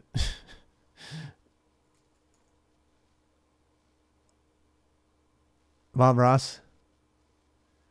Is it actually Bob Ross? It's okay. People are fickle. So there, that's what we wanted. All right. And then we're gonna do this. We're gonna say, docker.pub.gpg. I don't know. I think he is dead. There's lots of stuff that happens that's not legal. Docker archive keyring. I don't know that that's actually a keyring, but I mean, it's one key.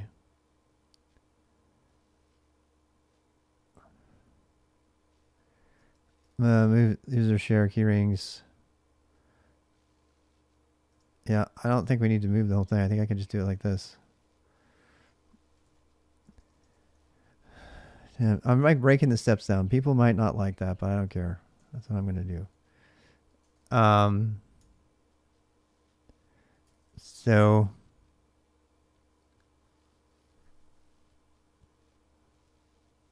oh, the likeness. Is it actually him? Him trying to be him, right? Yeah, people will do crazy shit. So we're going to move temp docker pub.gpg to user share keyrings. Keyring.gpg.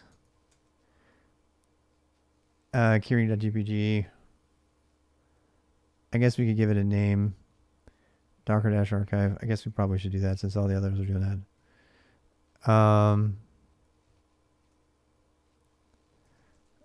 Keyrings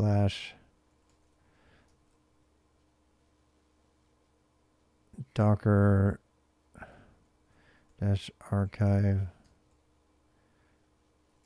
keyring.gpg. All right, so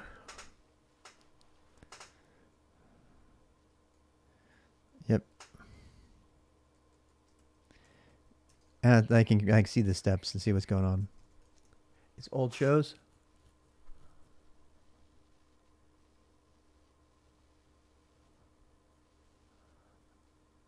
Starting to do the same. Cube by example. Learn by doing. I think it's a great idea.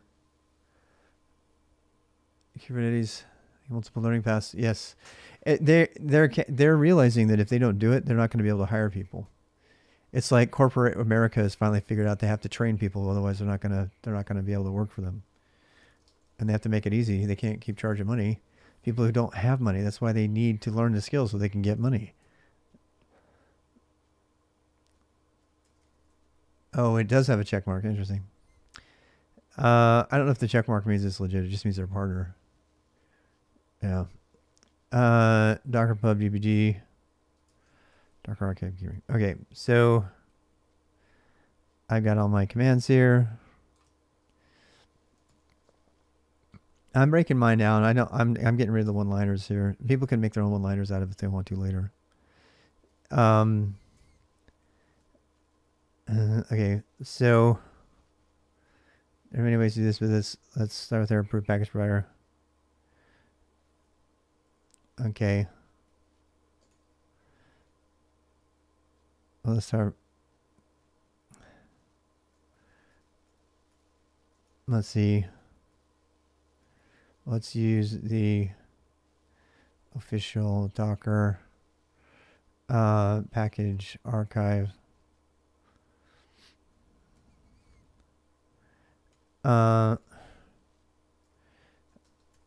We'll need the C key to get the public key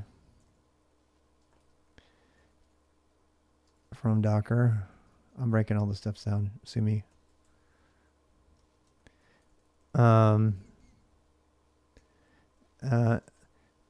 Then now we can turn it back into a binary file.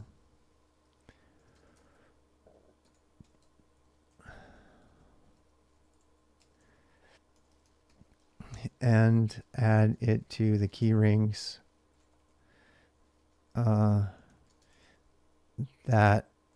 the app command uses.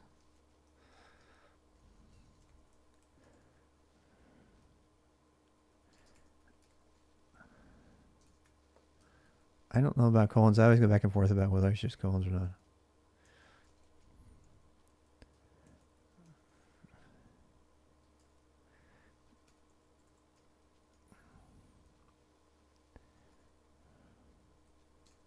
Note that the .gpg suffix was added by dearmor. I don't like leaving. I like being over explicit. People can, like, you know. Okay. All right. And we're doing good here. I know it's taken a long time, but I'm going to have something to use after this. Something I can send people to. I'd rather have that than just a bunch of stuff. So I can go back to my own tutorial and I can have other people go through it. All right. So we're not assuming anything here, pretty much. All right. So then what? After we get all that done, now we can actually do the installs, right? So that would be, we need to do the echo deb architecture, print architecture, sign equals keys, blah, blah, blah, GPG, download Docker, Linux, Ubuntu, image stable. Tree, I'm actually going to decrypt this stuff for them. Etsy app sources list.docker. And then .list. Okay, so echo. And we're writing it to sources list docker. Docker.list.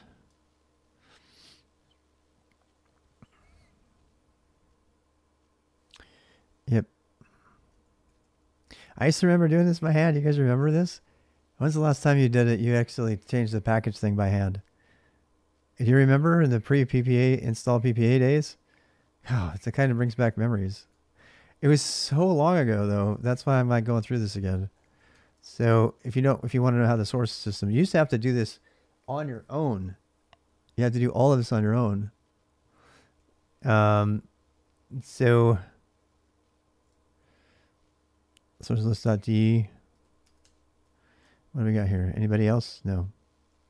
But so, yeah, when I used to do this, I would actually add it straight to the sources list right here. This is how I used to do it. I would add it to this list. And the problem is that you can never, edit it after that. So they finally made a .d variant of this. But if you want to add a new, you add the key, and then you put the key in the source list, and you're done. Right?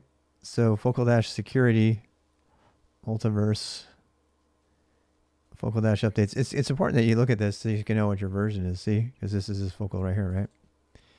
So if you don't look at that, and then you don't have to do all that LSB shit.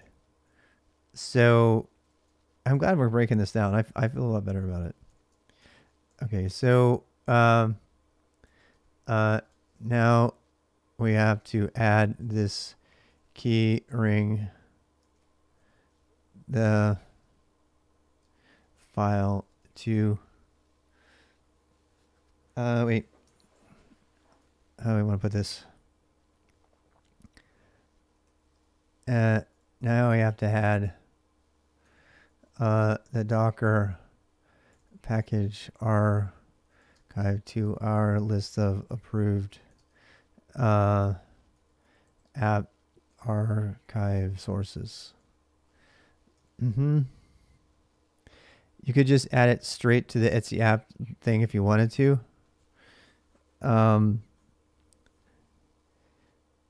Etsy app source lists. You could add the following directly to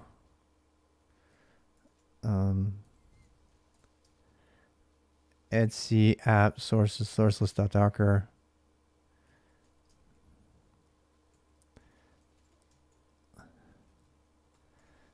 Sources list. Yep.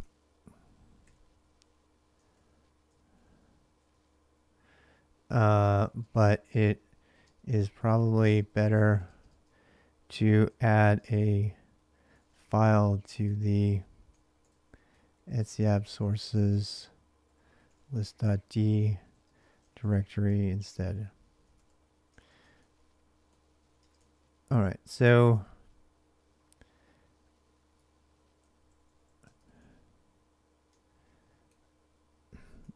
I'm not even going to do the echo. I'm not, because I want people to know. I don't want to get bogged down by all the details of that shit. Deb Arch print package architecture stable. See, this you need to understand why you're adding that there, and I don't think people do actually. Etsy app sources docker.list. All right, paste. All right, so when you do this, you don't need the architecture, right? So dpkg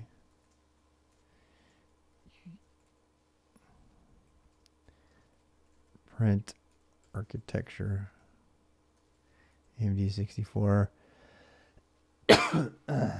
I mean, you can actually do it on the host if you want, just to get it that way. dp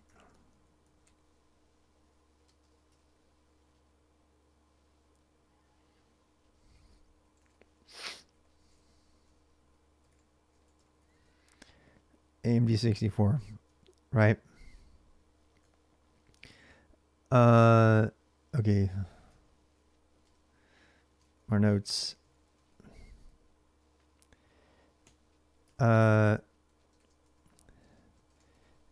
Change the following to match your architecture and release. When in doubt, look at open the sources.list file for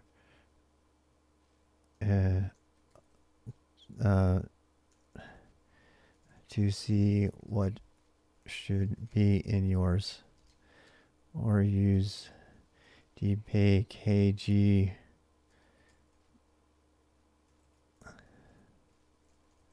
architecture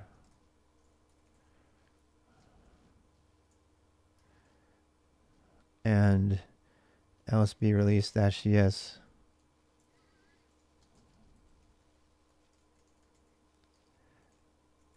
CS. Actually, we need to install LSB. That's not going to work. So if we do LSB release.cs, it'll be like, I'm sorry. So apt install LSB release. I think it's core. What is it? Oh, I have a malformed thing. I broke my thing. Yeah. I'm going to go ahead and just fix it. So, because I know what it is. This is AMD 64. AMD 64. Signed by share keys. Docker architect. Archive key.gpg. Hearing. HBS download. Linux. Ubuntu. LSB release-cs. Which I don't know. I'm pretty sure it's like, I think it's focal though. Yeah, focal stable. The tab and date, it's tmux inside of tmux. Yeah. Yeah. You can always ask her questions. Yep. So there we go. I need to add lsb-core to this thing up here, actually. So there we go. It's Python. Look up, we have to install Python eventually, damn it. Something eventually pulls Python in. LSB release pulled Python in. We didn't need it though. I just installed all of Python for that one stupid fucking thing. Yep. I hate that that's true. I'm getting rid of it.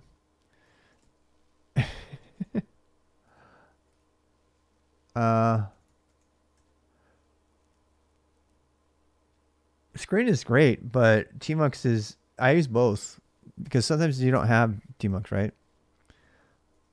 Yeah, it's getting, I am not installing Python just to use LSB fucking release. I refuse. So okay.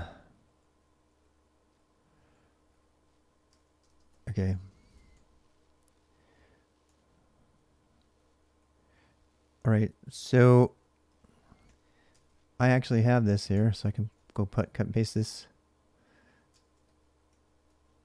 Here we go. So dev AMD 64. This is the old school way of adding a PPA rather than depending on Ubuntu's install PPA. This actually works with Debian. So this is a really important skill to have. I'm glad we're doing it this way. Because I want people to kind of reiterate their skills from other things instead of just cutting and pasting.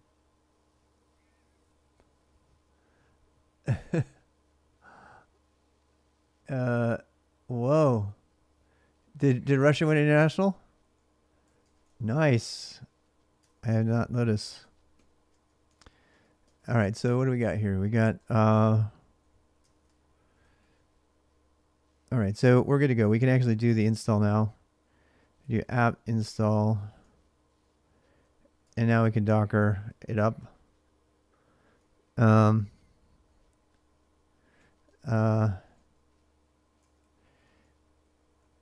So they can add the following directly to app source, but it's probably better to add the file directory instead. Change the following. When in doubt, open you can edit the file directly with VI.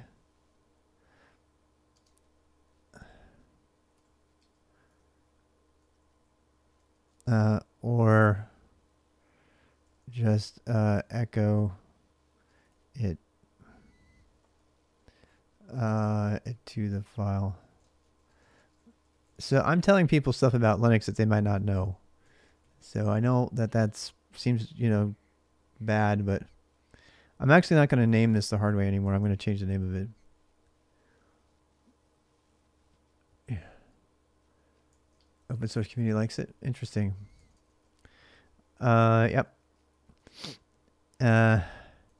Now just install the required Docker packages.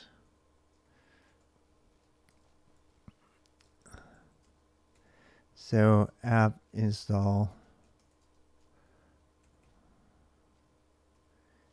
Oh wait, no, we have to update, right? Docker CE, Docker CE CLI. This is community edition, so this is good. Yes. Now just update your apt cache and install the required Docker packages. Apt update. I'm going to put a warning. No, we'll do that when we turn it into a Docker file. Yep. Apt update. And then apt install.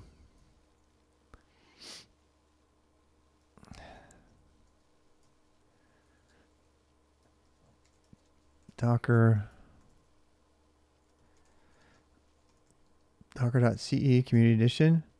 Docker-ce-cli and containerd. dt.io. So we're not installing Docker Hub, which is a different thing.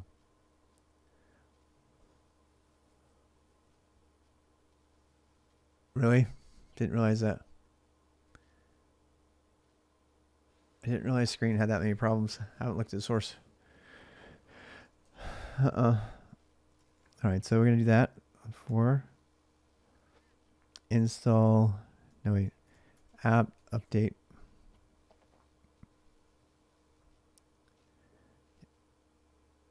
What? Does not have a release file.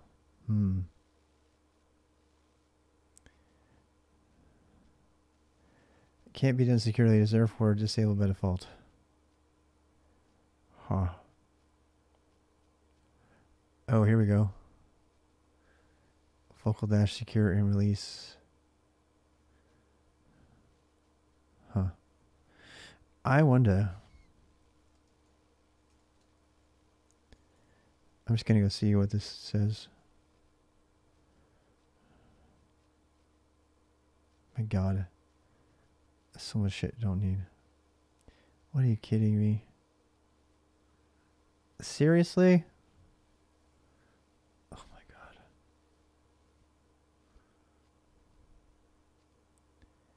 I don't give it. Geographic area. Why am I doing this? Is this just for LSB? It must be. Did I do upgrade or update? Probably did upgrade. Yeah, I don't know why I need to do any of this. Argentina. My God. Oh my God. I guess I'm going to live in Tijuana for about Toronto.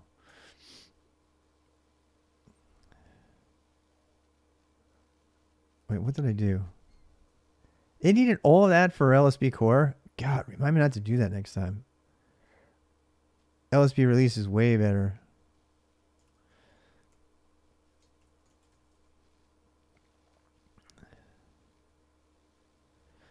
LSB release dash CS focal.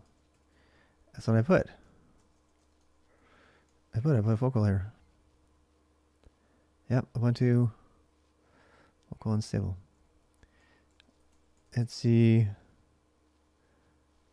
What are we doing? Etsy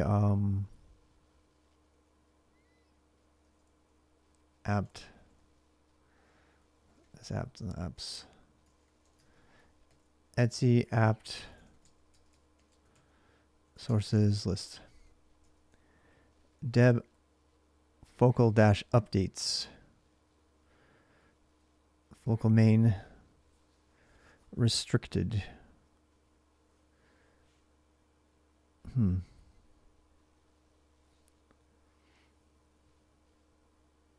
It's NV software.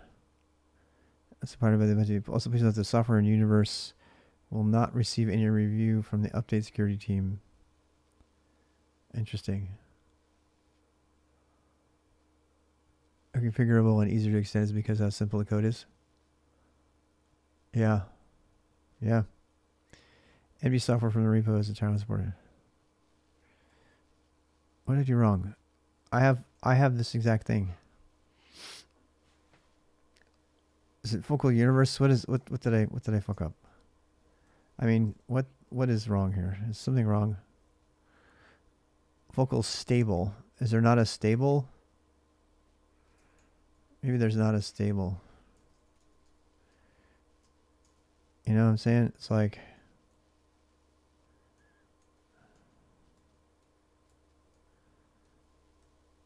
where is it? Apt install Docker CE. Has no installation candidate. Are you sure? All right. I'm kind of doing this though, because see, I have for Kubernetes, it's like Kubernetes Xennial. This is wrong because this is based on a different build, so we're gonna have to change that. Yep. Yeah, unless I build from a different container. Install Docker CE, Docker CE CLI. I don't understand. It's not finding it. This mean let's see, the package Docker C is not available. Okay, so that means we have to do apt update. But that threw an error because focal is not a thing. Yep. Repository, this does not have a release file. Let's see, one focal security in release. Download Docker Ubuntu in release. Why is it doing in release? It's by default. And user configuration details.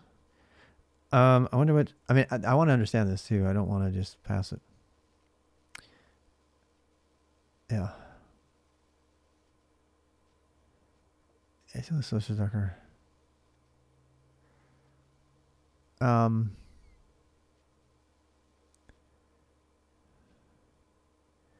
Yeah, and then what? So then we have download Linux, Ubuntu, LSP release C, which we know it says focal architecture. We got that signed by. Did I do the line wrong? Stable. Debian Andy 64. Signed by. I don't even think this has to be all on the same line, but whatever.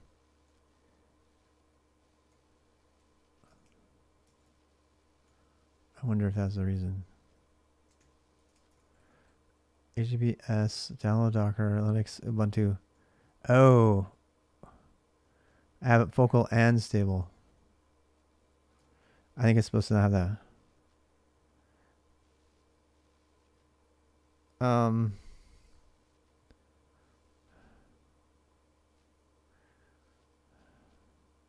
Dude, I'm having really, really bad allergy flare-up. I need to take 5 minutes. Take 5.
I'll just turn that off. Turn the fan off or something. Yeah, I don't know what's going on. It's got really bad allergies today. Maybe new pollen in the air or something. Or something. eBPF? Oh. eBPF is super awesome. See you. That's super cool. Yes. Yep. I'm so close. I'm about to sign off for tonight, though. I might do it early because of the allergies, but I want to get this stuff to install. So we got our curl. Pull that stuff down. So something's wrong with it seeing stable here.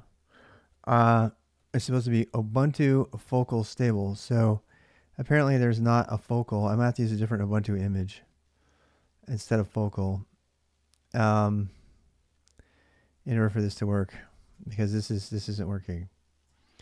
It doesn't understand it. It's like I don't know what you're talking about there. So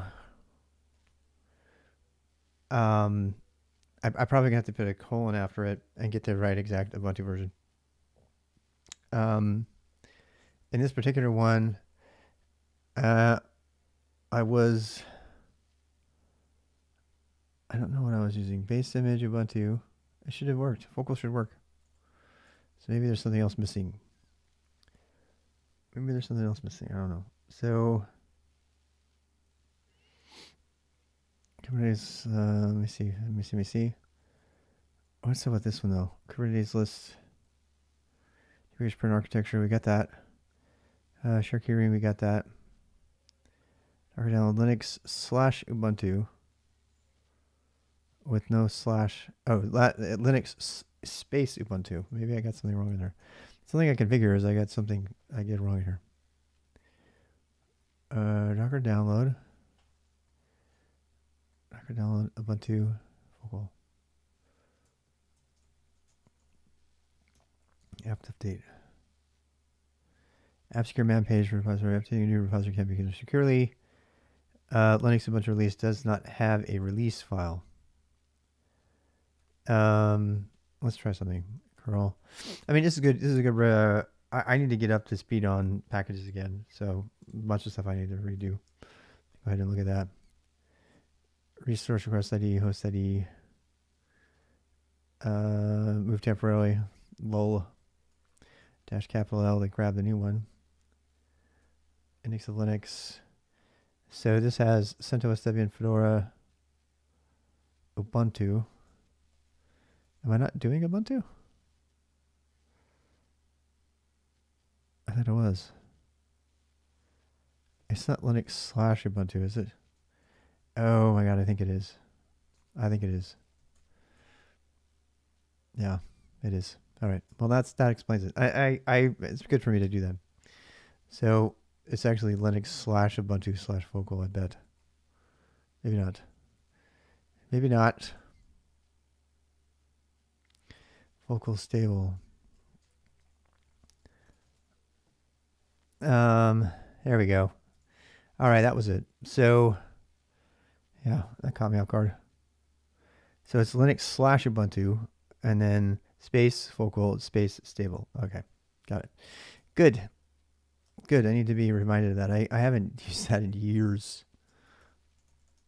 Yeah. All right. So we can go back to our container update install. We got our install, so now we can do our apps install. Docker CE for Docker Community Edition. Yes, and then we'll get the CLI after this.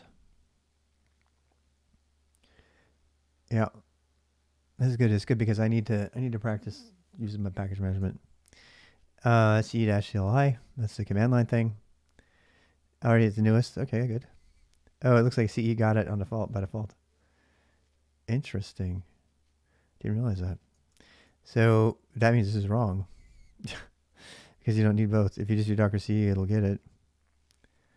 So that was overkill. I bet it has containerd by default. What do you bet? What do you bet me? Watch it say, you already have it. Containerd.io. When you install Docker CA, and get it. Already newest version. Yep. It's only Docker CE that's needed. Nice. Okay, so that makes my notes different because they're more clear. Required by the Docker packages. So they require and install Docker Community Edition. How about that? Docker Edition. And note that Docker c.cli and containerd.io packages will also be installed with docker.ce. All right. This is good. I like this. I like this. I'm super happy. All right. Now, I know this is a basic thing, but that's it. So we got our container engine. So now you can test it out and take your new Docker command for a spin to test it out. Docker version, Docker PS. So Docker version. There we are. It's a Docker daemon running. Cannot connect to Docker. All right. This is actually good. I want this error. Note the error.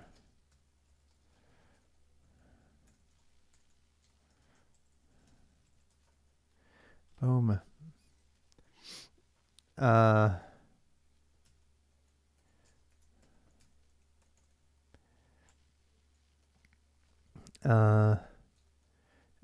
To get around this, we will exit. We will stop our container and restart it with a volume mount connecting the far run Docker sock of the host machine. This is a regular practice to allow accessing the same Docker runtime engine from containers as the host of the containers. All right, so we're gonna exit, and then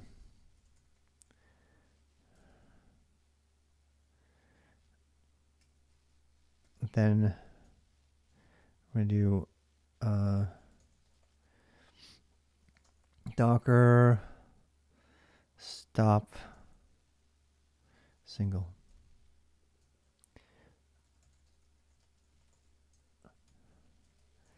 This is actually kind of a fun Docker project as well. So you can learn Docker and containers kind of at the same time. I mean, Kubernetes. So I'm looking forward to it. Start. Nope. Docker. Wait, I'm trying to find run. It's in here somewhere. Here we go. Nope. Nope. Well, let's do it over again. Docker run. So let me go get the command from before and redo it.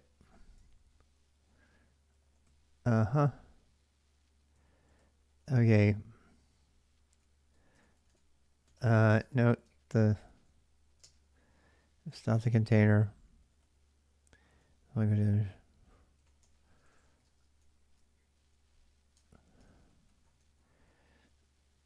I guess I can put it here. Docker run single name single Ubuntu -v var run docker.sock : var run docker.sock Ubuntu. All right, so yeah, I mean it's a long one, right? But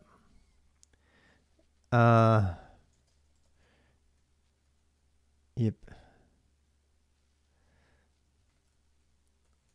Let me get this. We also need to exit and stop our container. Okay.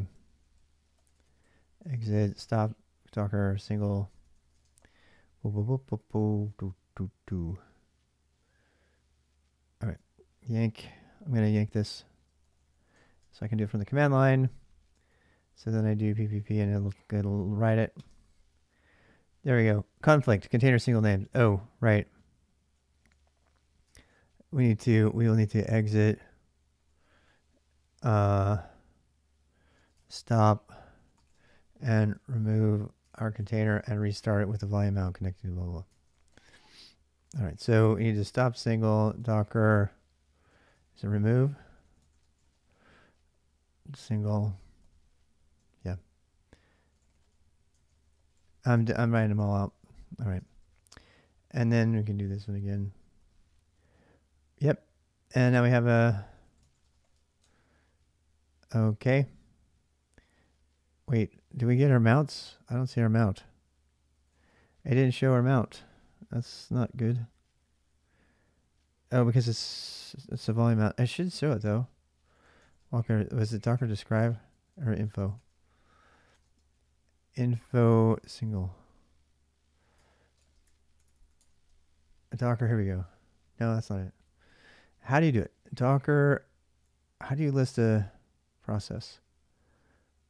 How do you list a process and be able to look at the thing?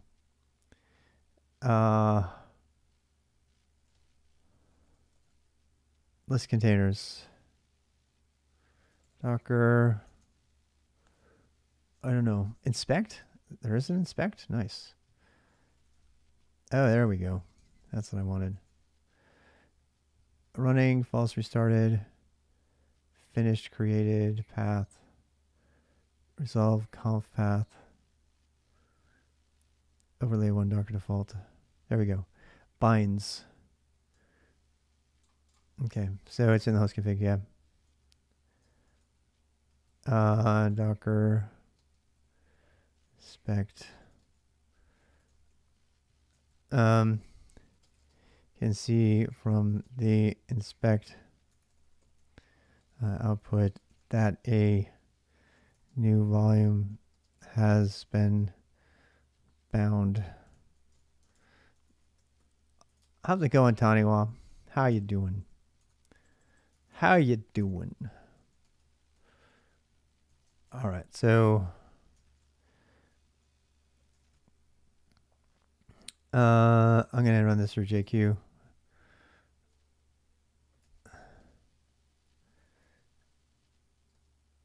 I mean,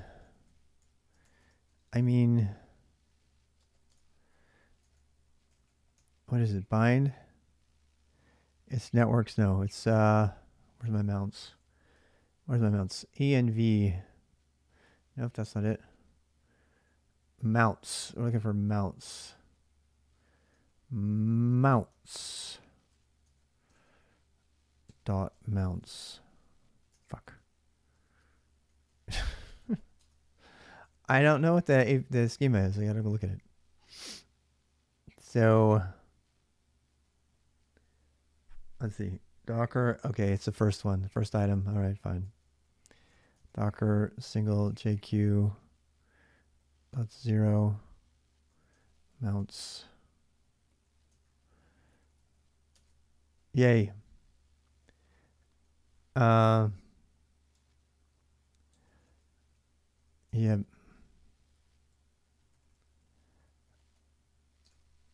I'm gonna do that right here. Oh, it was a long week, I bet, man. God, all the energy. Conferences are exhausting, aren't they? You almost need like a full day or two to just recover. When I went to ISTE, it was the same way. It was the only conference I've been to, a big one. It was crazy. I was so exhausted after that.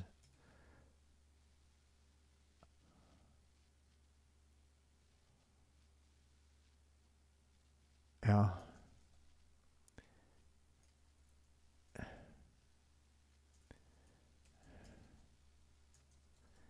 You can see for the inspect output, the new volume has been bound.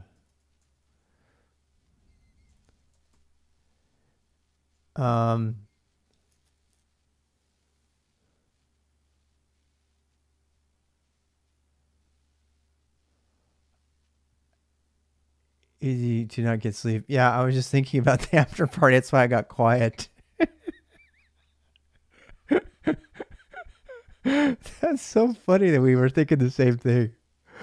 That is exactly what I was thinking. Oh my God. I got quiet because my brain immediately went to all the after parties and all the reasons I was so tired. And one of them was something that I can't talk about right now. And then I just kept thinking about it. I was like remembering the pictures of it and everything. I was like, where are those pictures? I got to find those pictures. Oh God. Yeah, because it's a conference, right? You know, I had just been divorced and it was my first conference. Yeah, I just thought you can fill in the blanks on the rest. Strangely enough, I was not as crazy as you might have thought. I was pretty tame. Let's go to the top of the tallest building in LA and throw a party. Yeah. Yeah, I can imagine. I would just have visions of like Lucifer, the series is all set in LA. It makes me want to go to LA again. I've only been a couple times. I used to live not far from there. I lived in Anaheim when I was a really young kid. And you can't live in Anaheim anymore, apparently.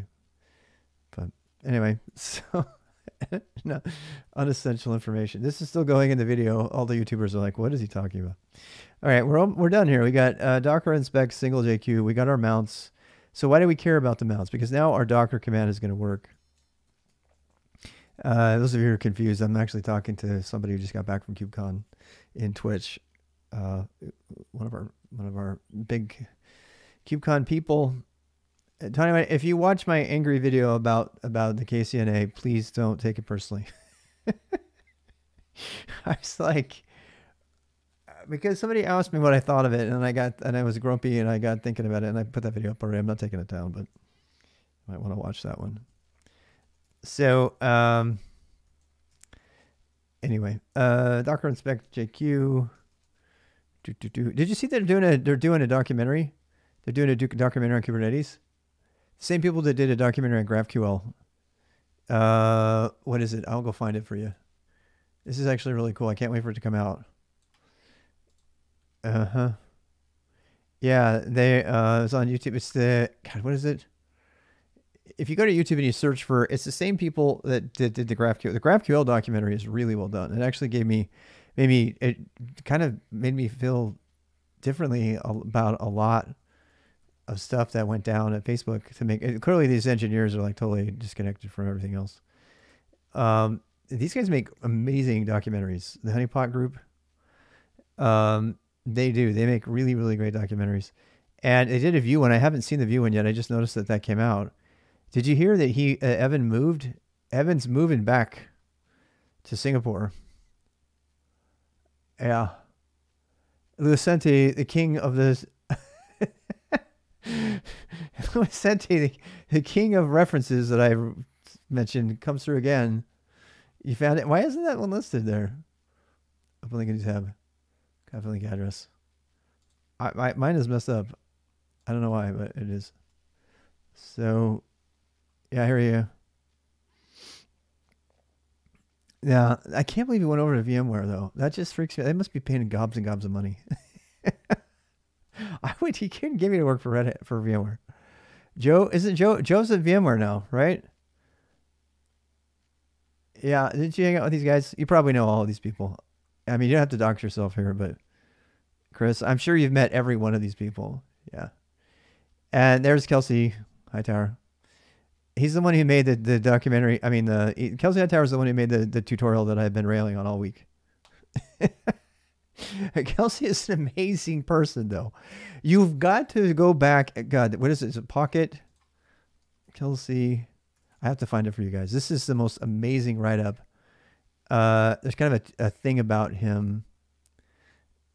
I want to say profile. God, there's a total write-up about him. There it is. This is it. This is amazing. Lucente, I beat you. I beat you. He didn't have enough to go on. He's like, what is he talking about? This is super amazing. And Solomon Hike, yeah. So this I'm gonna put it in the chat. I'll put it in the show notes too. I cannot tell you. I was so impressed with him as a human being.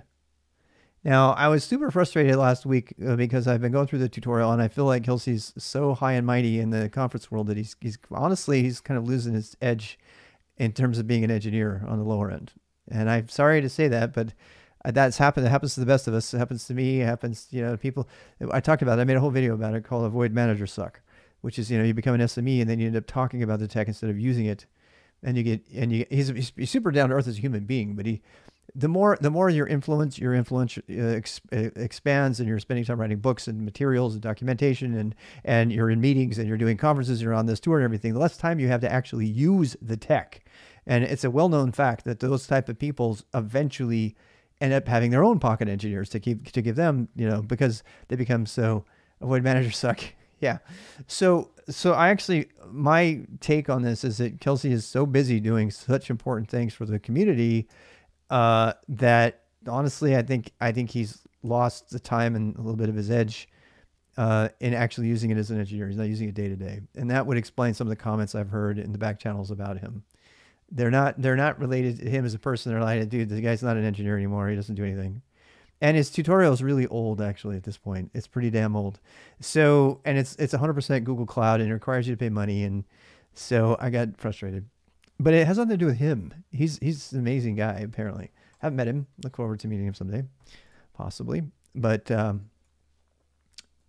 tutorial's shit. Absolute shit. Yeah, the community is super important too, but and I totally went off on Kubernetes IO. I was like, this site sucks, and I was having a moment of frustration. And I'm going to do as usual. When I get frustrated, it means, okay, I'm going to try to not be frustrated and do something about it. It's one thing to get frustrated and just complain. It's another one to get frustrated and try to help. So yeah, if you can empower others to work, you can still be more effective through your work. So I agree. I think that's true, but I also think that if you're not executing the Docker command every day, you're going to lose your ability to remember it because it's just physics. So then that's the point I'm trying to make in that other video. All right, so let me actually go on my remote system again. Where am I? Where am I? Oh, did I kill it already? Yeah, I did. So, oh, right. We gotta add a new one. So let me see if I can get this right. Docker, see how much as I can pull out of my head. So we need to exec a container. It means we're going to start it up. We're going to start it in daemon mode. So interactive TTY in daemon mode. And in detached mode, they call it. And then what? We're going to give it the host name. So the host name is going to be single. We're going to give it an actual name, single, so I can refer to it without the random name like Sweet Beaver. It's an inside joke from the Boost. We were doing the Boost thing, and they decided to give me the random container name Sweet_Beaver. And it became a running joke in the Boost for like days. So I'm going to make sure I don't get Sweet Beaver. I want -- name single. And then we're going to do, which would be really great if it wasn't that. We need to say some stuff. So we need to do the volume mount. Actually, I think I already mounted it, right? So we did volume. I think I already did all this. Yeah, I'm pretty sure I did. DFPS. I lost my place because I was talking. Yes, we did already. So, and that's, yeah, and we got our hosts in there. So deinspect. Yeah, okay, so we know what's up. So now I just need to connect to the thing. So exec it single bash. And I got a bash thing. And I should be able to run Docker, no problem now. Oh, wait. I have to do everything over again because I deleted the other container and didn't have it in. This is one of the reasons you might want to put it in your, oh God, I'm going to put that in my notes. Yeah, it has to be. I have a question. Does anybody know, can you retroactively mount a volume to a running container? I don't think it can be done. Okay, so, all right, Docker version.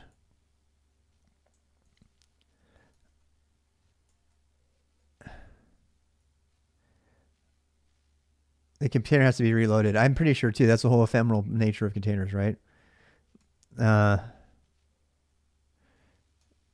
Okay, so let's see. However, this will completely discard all the work we have done so far. So we will have to repeat it all. Which is fine. We need the practice. I'm going to put a big warning mark.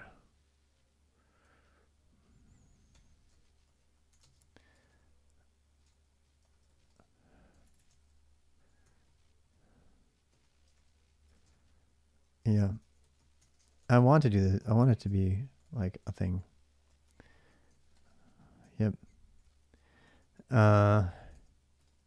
If you do not want to, so I should put a stop sign there.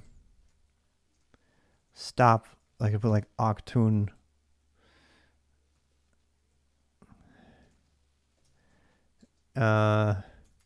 Make sure you write everything down.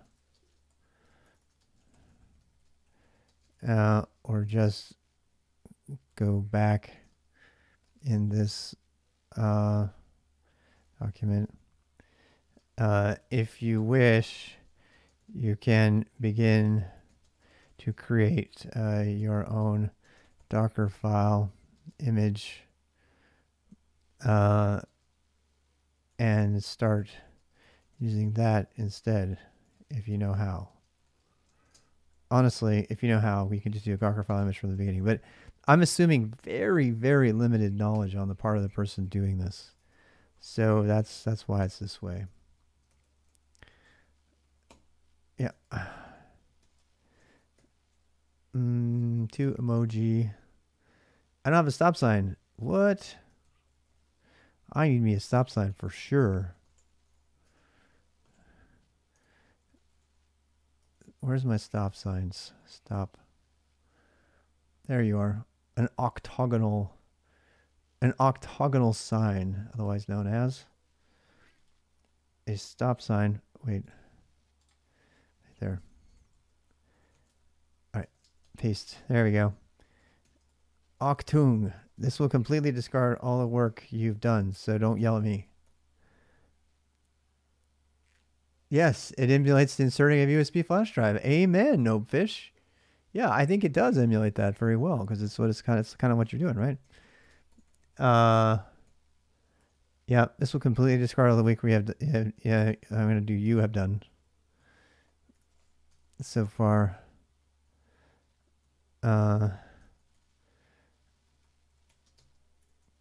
So you will have to repeat all the previous steps, which is probably best to practice them.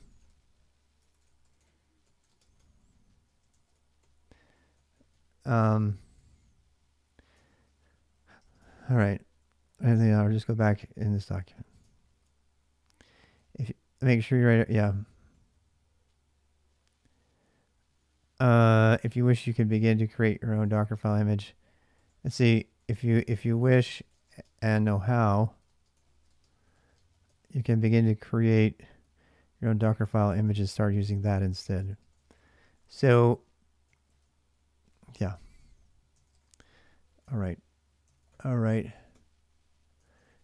So yeah, so I have to do it all again, but thank God I wrote it all down, right? So let's see how much of it I can remember without having to look at the tutorial-ish thing. So first of all, I have to do app upgrade. That's gonna app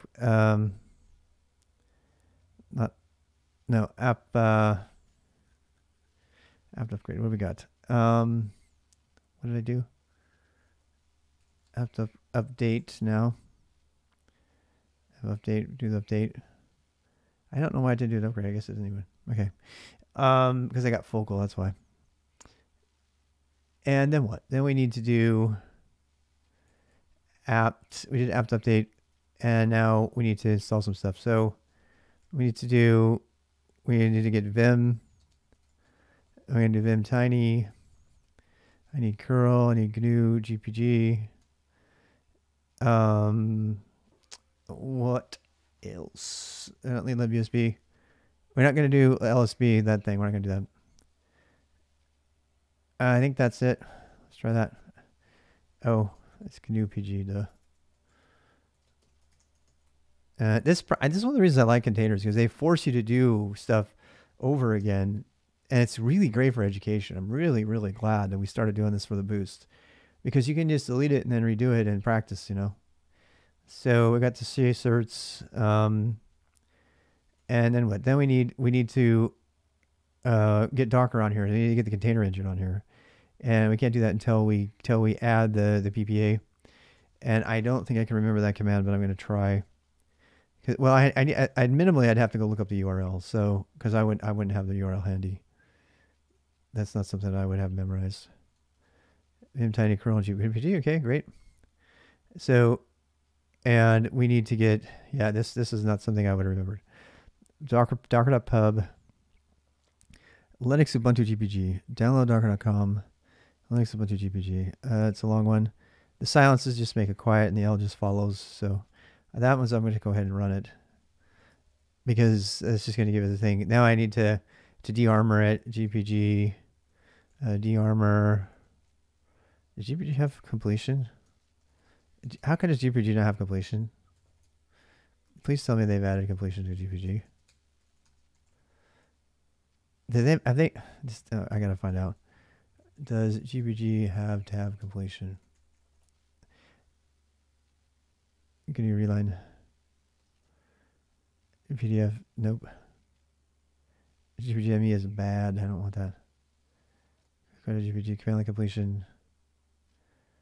Tab completion. GPG.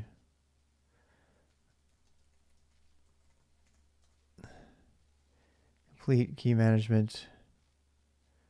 Completes needed. It doesn't have it. I cannot believe they haven't added completion to this thing yet. It doesn't generate its own completion stuff, because it's one of these ancient commands. No wonder people are making it a go these days. All right, well, so GPG de-armor temp docker .pub. All right, and then we need to move that to the key rings. Temp docker pub .keys GPG to our etc. I don't remember the path. I want to say it's source. I need to remember this. Share, user share keyrings. Okay. User share keyrings. Ubuntu. We're going to call ours docker-archive -keyring. It's not really a keyring, it's just public key. But whatever.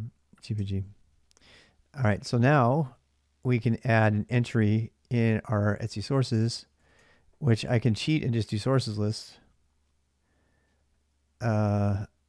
Source. Wait. Uh-oh. Is it packages? Apt sources list. I could actually just add it right here and copy this one. This is what I used to do all the time because it's so much faster.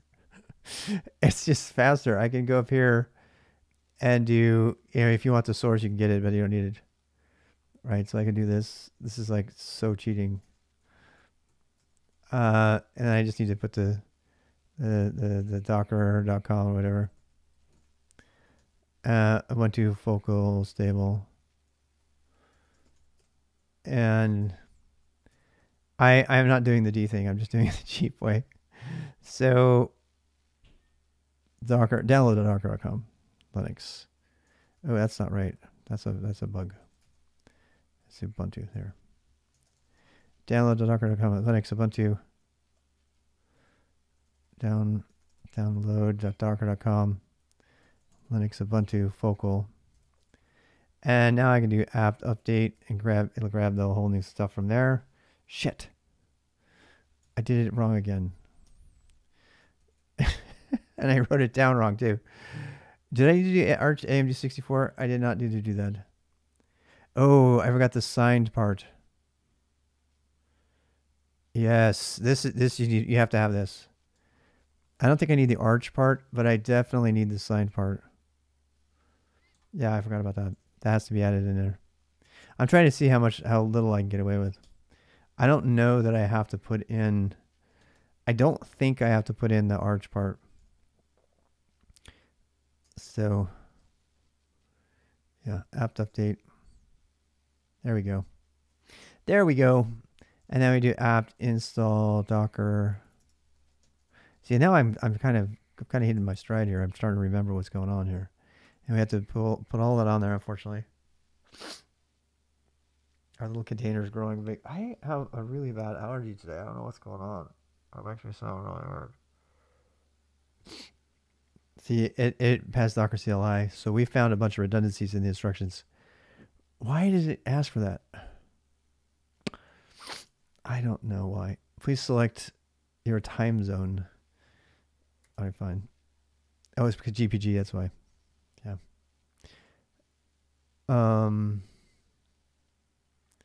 MIME-info. All right, we're almost done, and then I'm going to run Docker. I'm just going to make sure Docker runs now with the new socket that we mounted. So I like it because this little video that I'm making here is going to be 100% compatible with the 2021 boost days that deal with containers. So it's relevant knowledge. Now we should be able to do Docker PS. What? Are you seeing this? Okay, that worked. Right? That worked. And Docker version. And it's going to give us the whole version. There we go. It's all installed. And now we do Docker PS and we see that we're actually running.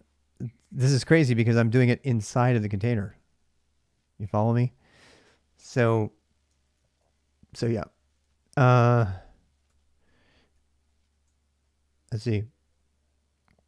To get around this, we'll need to exit. Okay, we're going to do all this. Okay. After you have repeated all the steps to get Docker CE installed, you can try Docker PS and should see your host machine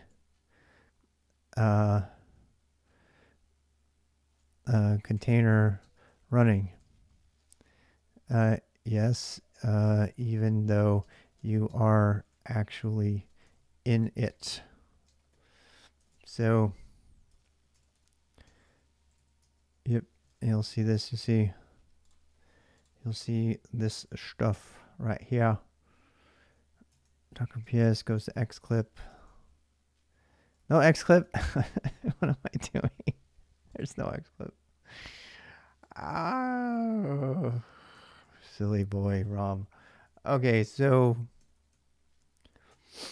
there you go. Huzzah.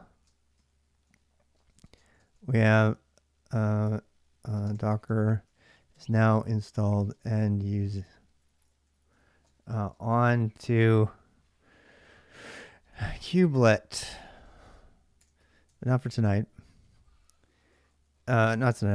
I'm gonna call this video, end it. I'm kind of gonna go over time, but I feel good that we got through all that. That was fun. I feel like that was a good session. So, and it's all gonna be saved. So if you want to go find the steps, I'm gonna go ahead and add all of this. So you can go check out the GitHub. So I'm gonna commit that. New. Let's see, change overview and steps. And I'm going to go git commit, git push that. So if you would like this, here's the repo. The name is lab Kubernetes hardware Docker for now. That'll probably change. So it's github.com/rbxrob and then that highlighted thing. Now installed. Did I do that wrong? My commit message is wrong. Oh no. I know. I could have, yeah, the world is going to collapse. So this is great because then we can install all the other stuff, and we're going to have to do those same steps again, but we're going to have to write those down. I think writing them down like I have been doing is going to be good because then anybody can go recreate the steps. I say, here, go do this. This is how you're going to learn how to do Node and what the pieces are. And I'm super excited. I feel like I'm getting more of a control of a handle on this. There's something about installing nodes themselves and that makes me feel more comfortable about Kubernetes in general. Just telling me to just, shut up and use kubectl for everything and just, deal with it is kind of a CCAD approach to that. And I get why they do that, but the engineer in me kind of is uncomfortable with that. I have to know where all the pieces are and how they move and interact and how they're talking on the network and, where the certificates live and all that. And so this has been helping me to do that. That's it for tonight. I'm going to go ahead and end the stream, put the music back on. If you want to tune in again tomorrow night, so let me just take a quick gander at the schedule. And so tomorrow night, I have listed Kubernetes co-learning. I have co-working again tomorrow night. I'm going to probably be doing Kubernetes co-learning every free second I get until I can pass this off, because I want the knowledge to kind of all accrue and, be there and then go just take the thing. And so right now I have co-working on the schedule. I'm in the middle of changing that right now. I'm actually going to go change this to be Kubernetes co-learning, and it's co-working right now, but we're going to change that. Save that, and that will be for tomorrow's event. So if you look at the Twitch, here we go. So Monday is Kubernetes co-learning. I'm actually just going to make Kubernetes co-learning every night. So let me go see if I can change that. We have let's see, the Sunday co-learning. This actually has a problem. Let me go check it here. Co-working. Trash. I'm gonna trash this. This is following events. Okay. We'll go back to today. So we have Kubernetes co-learning tomorrow. I'm gonna delete this event right here. Trash, yes. This event, trash this event. You can see it update on the schedule. It's kind of cool, the whole synchronization thing. I really like it. And do Kubernetes co-learning. I'm going to drag this one here. Edit recurring event. This event. Okay. I'm going to duplicate this event. Give me a second here. Duplicate. I mean, say what you want, but Google has a pretty good calendar interface tool. It has quirks, but it's better than the others. Definitely better than the Twitch one. I'm going to delete that one. Trash. Okay. Let's see here. We got Kubernetes co-learning right there. Delete this one here. Trash that one. This event. Okay. Okay. So yeah, so we got all of our stuff going on. We'll do news on Wednesday. I do want to get back to coding and Go and stuff, but that'll show up on the schedule. But I just want people to know I'm going to be really immersed in Kubernetes co-learning for a while until I get it. And then we'll go on to something else. That's all I have to say. I'm going to go to bed and relax and all that. And hopefully everything works out well for you tomorrow. I will be streaming tomorrow. I just don't have it on the calendar. It's just I'm going to be doing, live work stuff. I don't know what specifically, but probably PyTorch stuff. So that will be tomorrow during the day. I don't know when that's going to start, probably by noon. I suspect that's going to be the primary thing they're going to want me to work on tomorrow. I could probably add it to the calendar right now.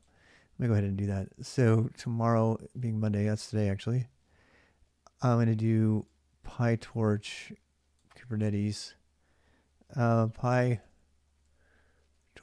in Jupyter Hub in Kubernetes.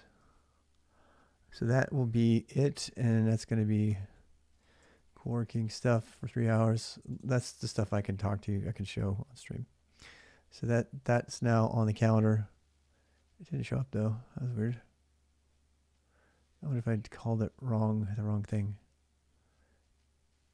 Co-work. Let me go see if I.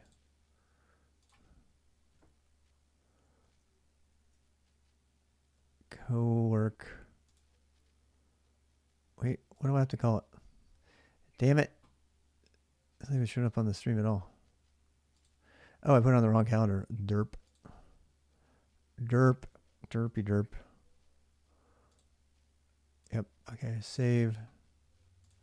There we go. PyTorch 12 to 3. And yep, we're going to try that. We got some things to look at there. So hopefully that schedule will help people out. And that's all I have to say about that. Good night.